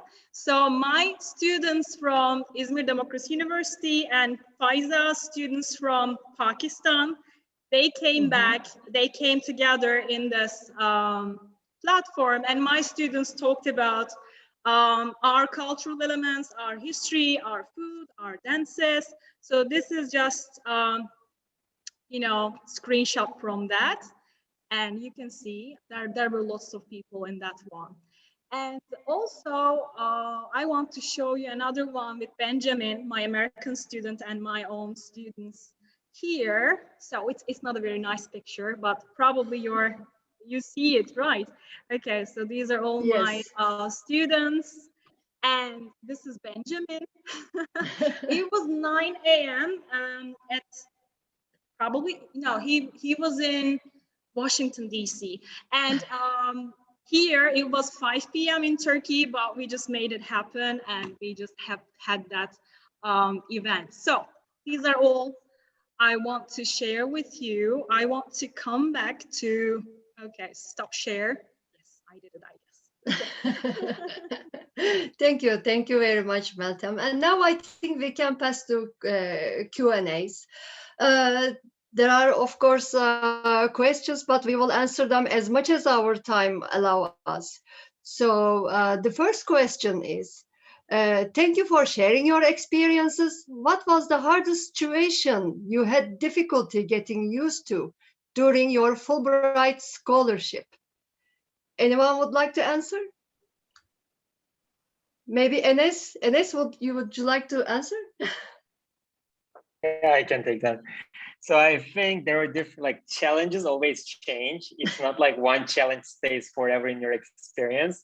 But the one thing that I can tell, the first thing came to my mind was when we arrived there, the time difference. Like, I think my family was 8 hours ahead of me, and then I was having really busy days, really hard days. And then at 5 p.m. when I arrived home, I was just checking all of my friends are sleeping, my family is sleeping, my sister is like one eyes open trying to chat with me, how was your day, and so on.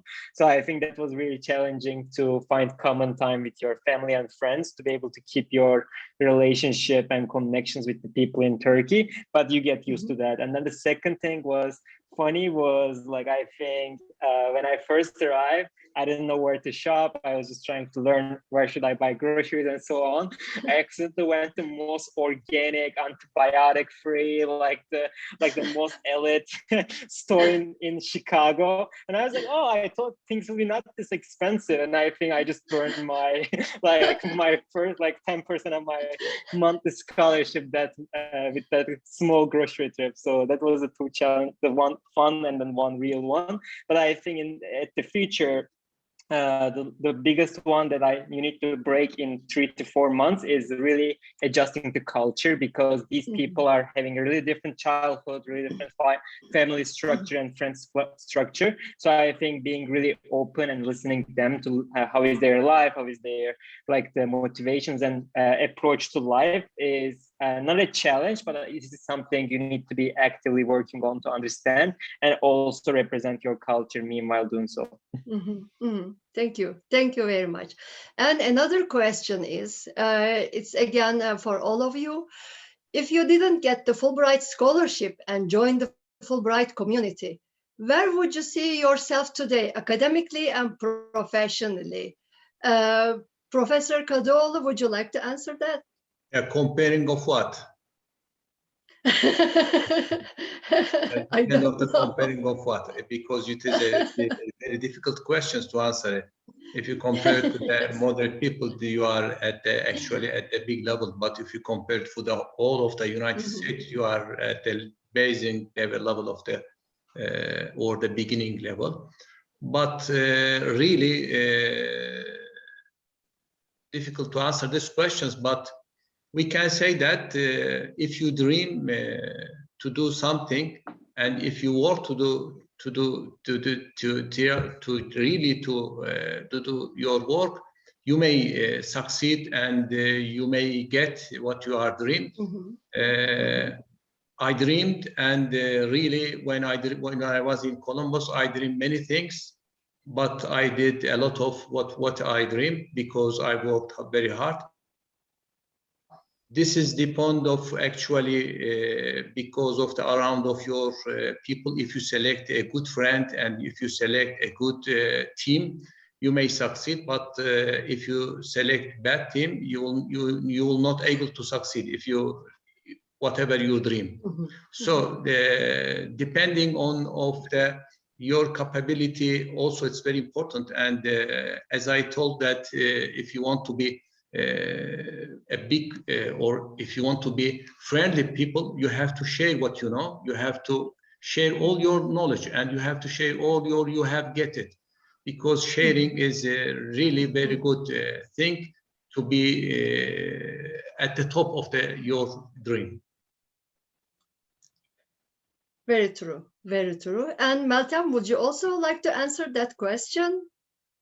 Where would you see yourself professionally and academically if you didn't have the Fulbright scholarship? I would be doing the same job, probably. It wouldn't change. But right now, as I have a larger network right now, I can just integrate what I have in the United States with what I have here. So that's why I think I became a more qualified instructor right now. Fulbright enabled me to learn different perspectives, and while teaching a language, you need to teach the culture as well.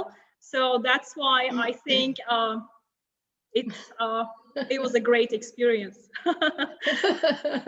Thank you, Meltem. And there is a question for Faruk Aktay. What area did you master in America, such as commercial law, labor law? Well, I mean, I studied in the more companies law, contracts law.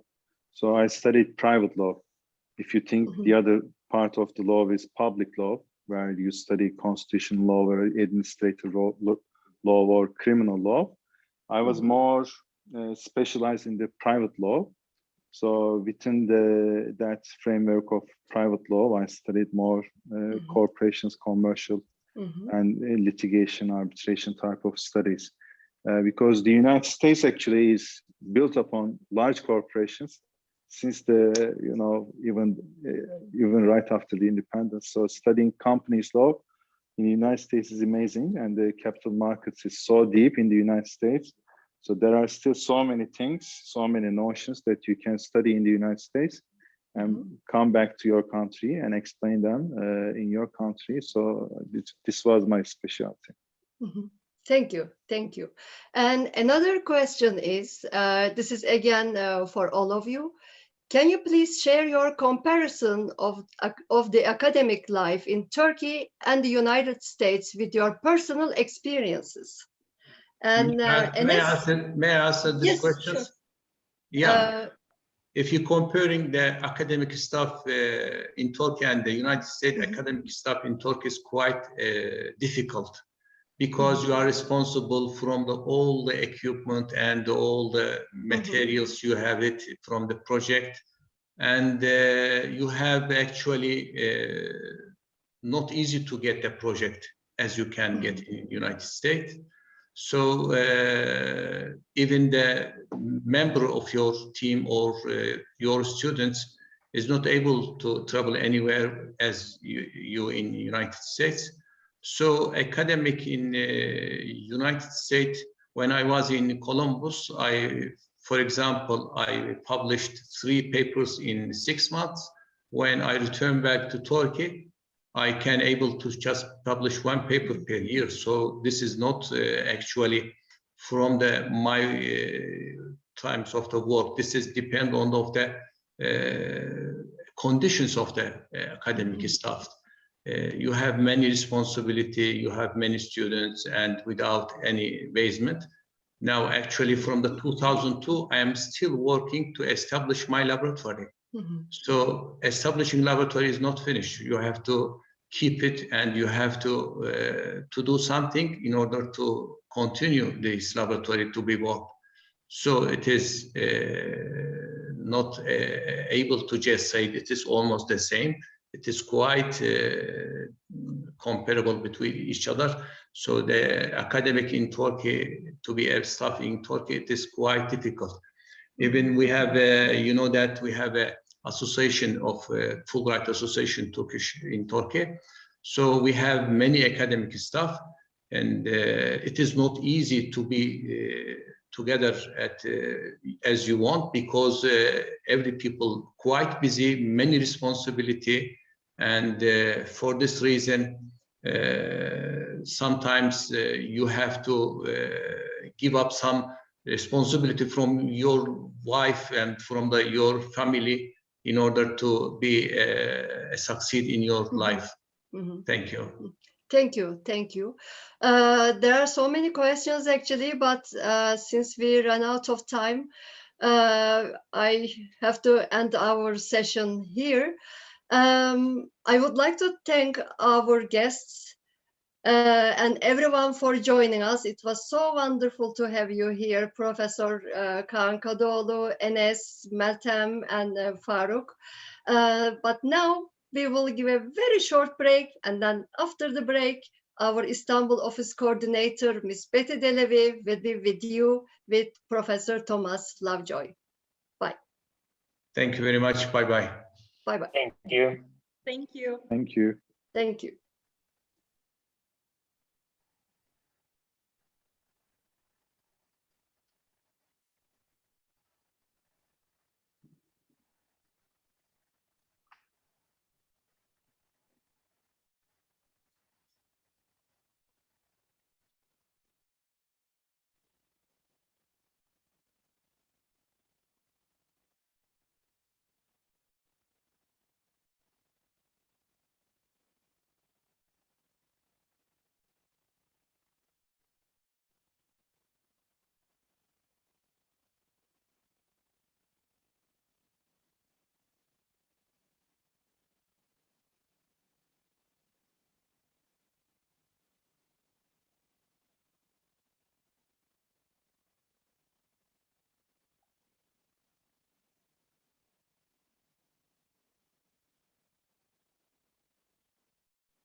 Dear guests, it's a monumental task trying to present Professor Lovejoy. And if I were to give you all his titles and speak about all his accomplishments, our time would run out. Instead, I will try to summarize his impressive biography by saying he is called the godfather of biodiversity, having coined the term back in 1980. And he began his research in biological diversity in the Amazons in 1965 during his PhD and has never left the region, thus contributing to research, scholarship, and policy in the field ever since. He has also played a major role in the establishment of conservation biology. He has held and is still holding many positions in institutions and organizations shaping policy in this field. And that's why we are very honored with his presence on our Country Day. Professor Lovejoy, welcome. Well, thank you so very much. It is a sheer delight for me to be with you at this 50th anniversary program. And it brings back lots of good memories from my visit quite some time ago.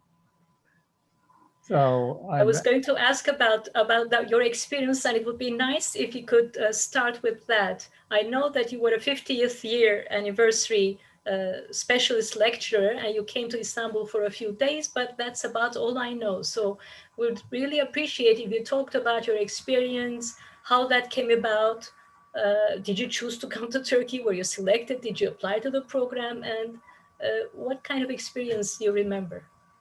So the way the 50th anniversary fellowships worked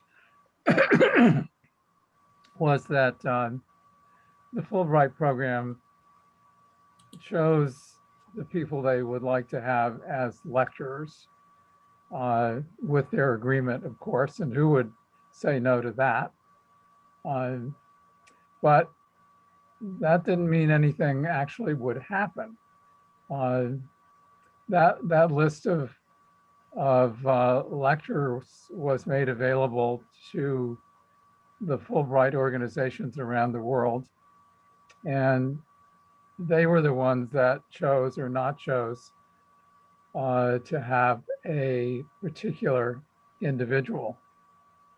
And I ended up in a really interesting combination of Cyprus, and Greece and Turkey.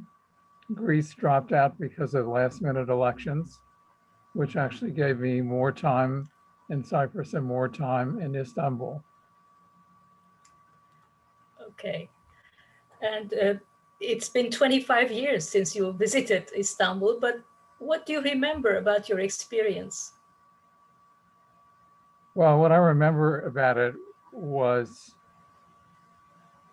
being able to get beyond the two-dimensional impression one has of Istanbul from a distance, and being able to really, I would say, revel in and enjoy the multicultural community that it is. And you know, so many strands of history weave through Istanbul and will continue to weave through Istanbul going into the future. And I guess my most memorable part of the trip was an evening cruise on the Bosphorus with an expert on architecture, pointing out the various things that we were sailing by.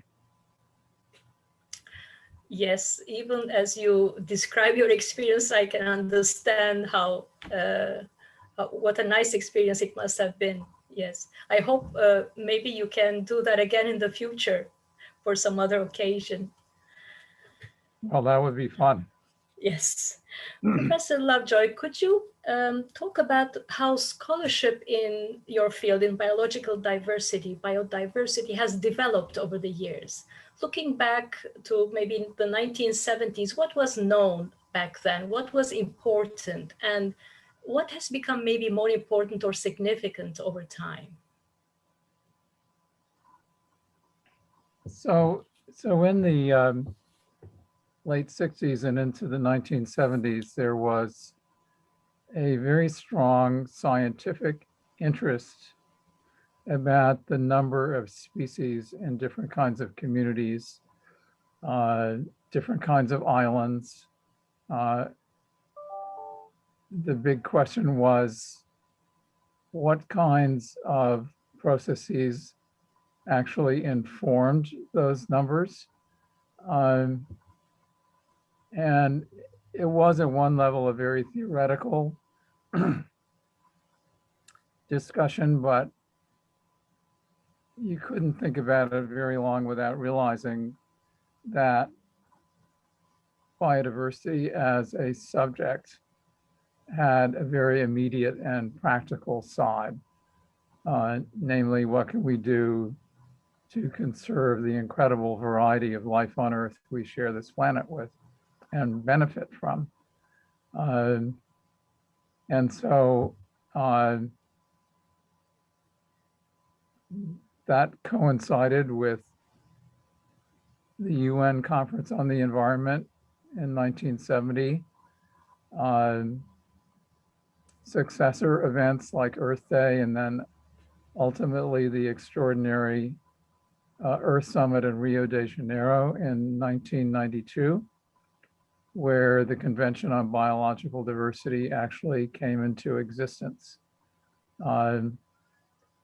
So there was international agreement to work on the challenge of conserving the variety of life on Earth.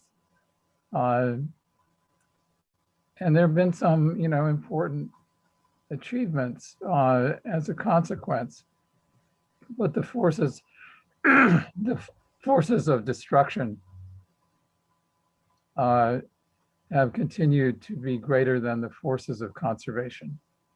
And so we're now at a great moment of truth in our relationship to the living planet, where it's time that everybody just recognizes that it is a living planet. We depend on a living planet. We have to manage it that way. That in fact, every species history goes back, say, 3.7 billion years to the beginning of life on Earth. And that when we allow extinction to happen and terminate one of those lines of evolution, it actually is a very big and serious thing that we're doing. And I basically tell my students we should have huge hesitation before we ever terminate a 3.7 billion year evolutionary line. Yes, that's a very strong word, a sentence, really. I know there must be thousands of researchers doing the work that you have been doing, but you have held positions that have influenced policy as well. You are a man who gets things done, really, from what I've read about you. Could you talk about how the scientific knowledge accumulated over the years you have used, and probably other people, other researchers have used to influence policy in this field? How countries have adopted measures to help conserve biological diversity, and other policies that have helped researchers, helped science? Yeah, so prior to the Earth Summit and the convention, there actually was a fair amount of activity going on because the world was waking up to the reality that it is in fact relatively small. And the rest of life we share this planet with is an integral part of our home and our well-being. And so around the world, countries have established new agencies for conservation. Almost all countries are members of the Convention on Biological Diversity. The United States is an anomaly in the sense that it did sign the convention, but then there was some very odd politics going on in the early 1980s where it never came to ratification. So the US policy actually has been to behave as though we were proper ratified members of the treaty. And I hope that one day we can formalize that and join the rest of the world. Okay, and how do you think public awareness about the value of biodiversity has developed over the years? So I would say it's come a long way, and it still has a long way to go.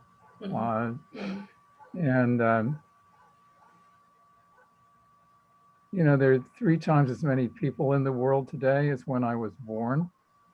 And each individual deserves a basic quality of life and existence. And we really need to think that through in terms of what that means. But basically, we need a food and land use trajectory in the world which provides an adequate diet to all people on the planet, but without destroying any more nature. And we need a lot of restoration. And that has an additional benefit that it will help climate change, because all life is built of carbon. So when you restore ecosystems, whether it's mangroves or rainforests or desert ecosystems, whatever they may be, agroecosystems, you're actually also increasing the amount of carbon that's stored naturally, and that comes out of the atmosphere. Right. I also wanted to ask about the research technology that you have been using. I'm sure it has developed as in many other fields, but development in researching techniques, how has that influenced the results? Well, it's a really interesting question, because when you live through all of that, it's not as dramatic as when you actually look back and see how much change there has been. So, you know, at the time of the Earth Summit, suitcases did not have wheels on them. A simple thing like that, right? We didn't have laptops, right? We didn't have sophisticated satellite imagery. We didn't have the ability to basically distribute camera traps and sound traps in wild places, and then analyze the images and the sounds they recorded to give us a sense of the biodiversity in them. We didn't have drones that can be used in so many different kinds of ways, good ways. So it's been a great assist to pursue these important questions in conservation and conservation biology and basic biology with the assistance of modern technology. And as everybody knows, this is not the moment where that will cease to happen. So we can look forward to many more interesting things to come. Professor Lovejoy, you have always said positive things about the future, about points of progress, things that have been achieved, and the fact that we can have hopes about the future of biological diversity. So could you, and I will quote you where once you said optimism is the only option. So could you elaborate on that and tell us why we do have these points of optimism? So, it would be very easy as a conservationist to be nothing but gloomy and focus on the things that are being lost, that, the forests that are being cut, the species that are becoming endangered, the plastics in the ocean. But that doesn't inspire people, and it's only half of the picture. So there are always things to be done. The big issue is how can we increase the rate at which that happens, at the scale at which it happens. And my own personal example, which really woke me up about all of this, was when I first started working in the Amazon, which is much bigger than most people realize. It's essentially equivalent to the 48 contiguous US states. So back in 1965, there was one national park, which was in Venezuela, actually, and one demarcated indigenous reserve, which was in Brazil, the Xingu Reserve, and that was it. Today, something on the order of half of the entire Amazon, in other words, half of the contiguous 48 states, is under some form of protection. About half of that is in indigenous areas, demarcated indigenous areas, and the other half in more traditional conservation areas. Is it a perfect picture? No, there are problems that occur. But if anybody had ever asked, do you think you could protect an area equivalent to half of the 48 contiguous United States? I think they would have not been taken seriously. So it's really important not to be self-satisfied, but to be inspired by what our colleagues have done and are doing and can do. So nice to hear that from you. The last year during the pandemic, how has that influenced research or results or the conservation policies? Well, it affected it in two kinds of ways. I mean, it did take off some pressure on the natural world, but it didn't take it off permanently. And there still is time to try and figure out how some of the gains that may be possible because of that might be advanced. But there also, was a lot that could not be done. So my own research team in the Amazon basically has spent most of the time in lockdown.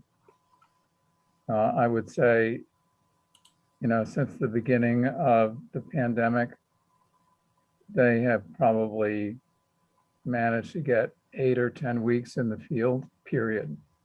And there's plenty that they can do, tucked away, in their homes, but it's not collecting any new information. So the sooner we can get beyond all of this to a semi-normal existence, the better it will be for all those scientists and conservationists and the rest of life on Earth. Thank you. But just from the media, what people have been saying about why the pandemic happened, many, many reasons people come up with, and maybe a lot of people began to realize how important conserving the earth as it is important. And people seem to be more aware, more thinking it more significant than what they felt about it before. And we don't know if that will prevail, of course, in the future, but at least it was an awakening for some people. Well, I'm really glad you asked the question because I actually have training in epidemiology.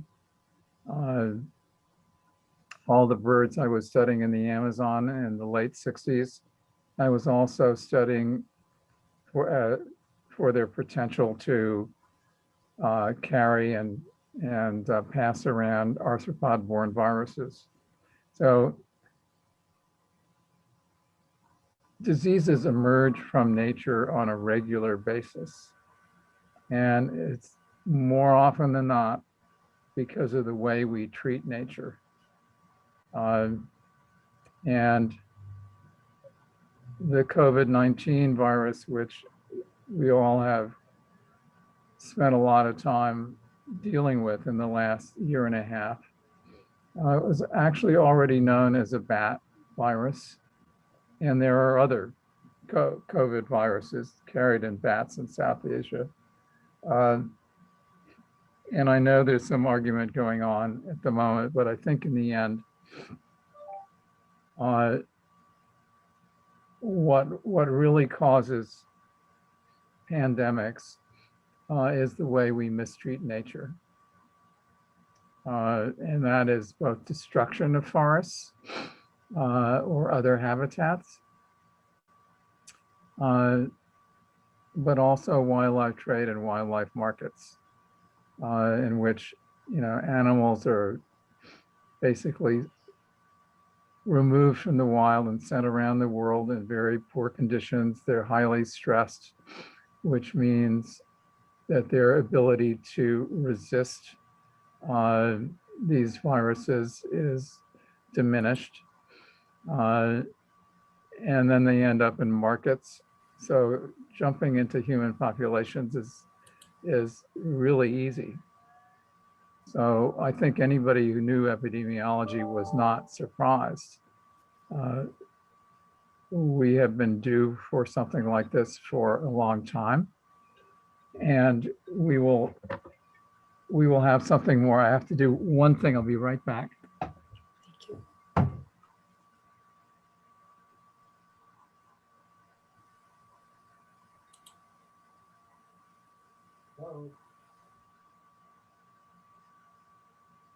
Yeah, I will be out like 10, 15.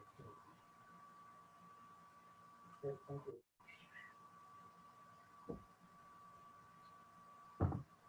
I apologize. I have a taxi picking me up just as this ends. Sure.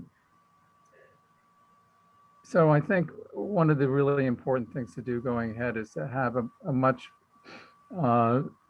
more wiser approach to how we treat the remaining natural world. And because so much carbon is in the atmosphere from destroyed terrestrial nature, one of the things we need to do to reduce the impact of climate change is actually do a fair amount of ecosystem restoration, what are being called nature-based solutions.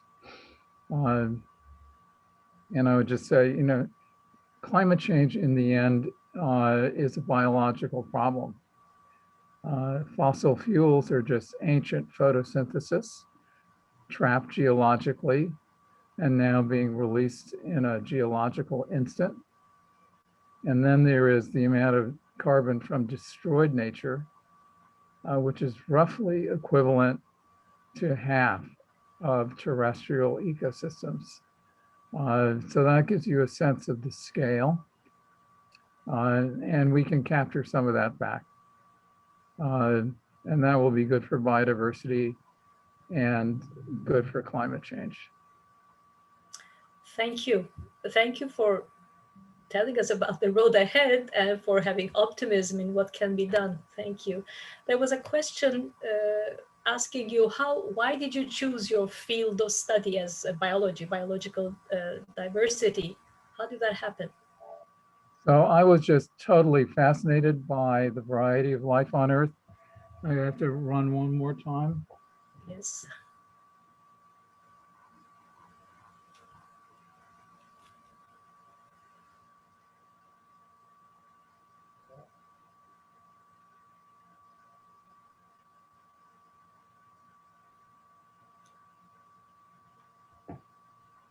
So the question again was?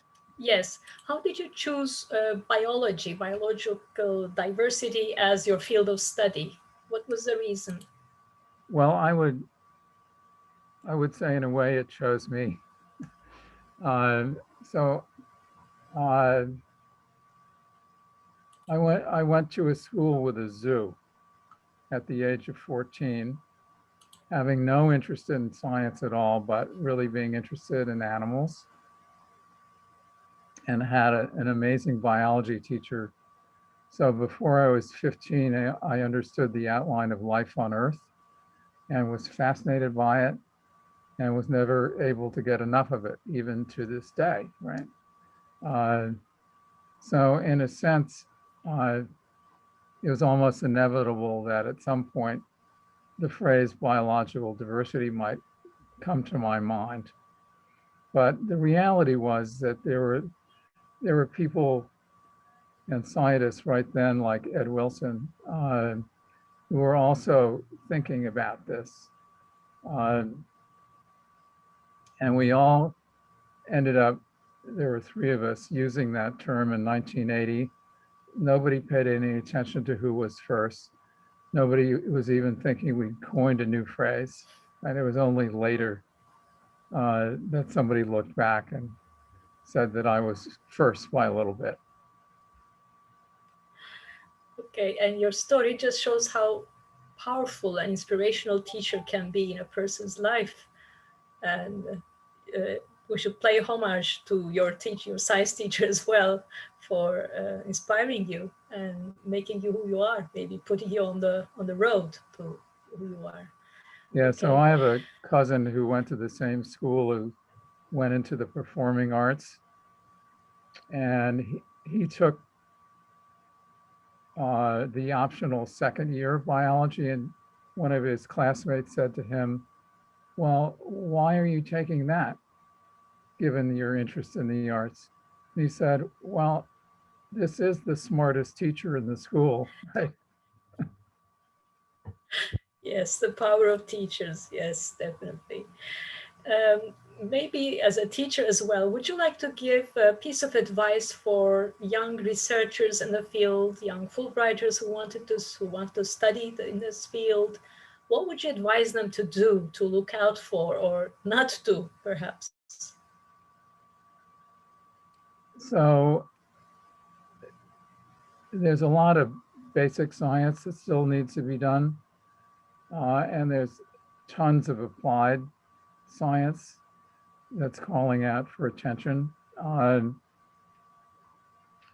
And basically, the course that I teach at George Mason is about solving biodiversity problems. And the students share their insights into different problems and solutions they've studied, write about it, do a paper about it. And in the end, it's quite transformational because it's a course that empowers them to solve problems. Right?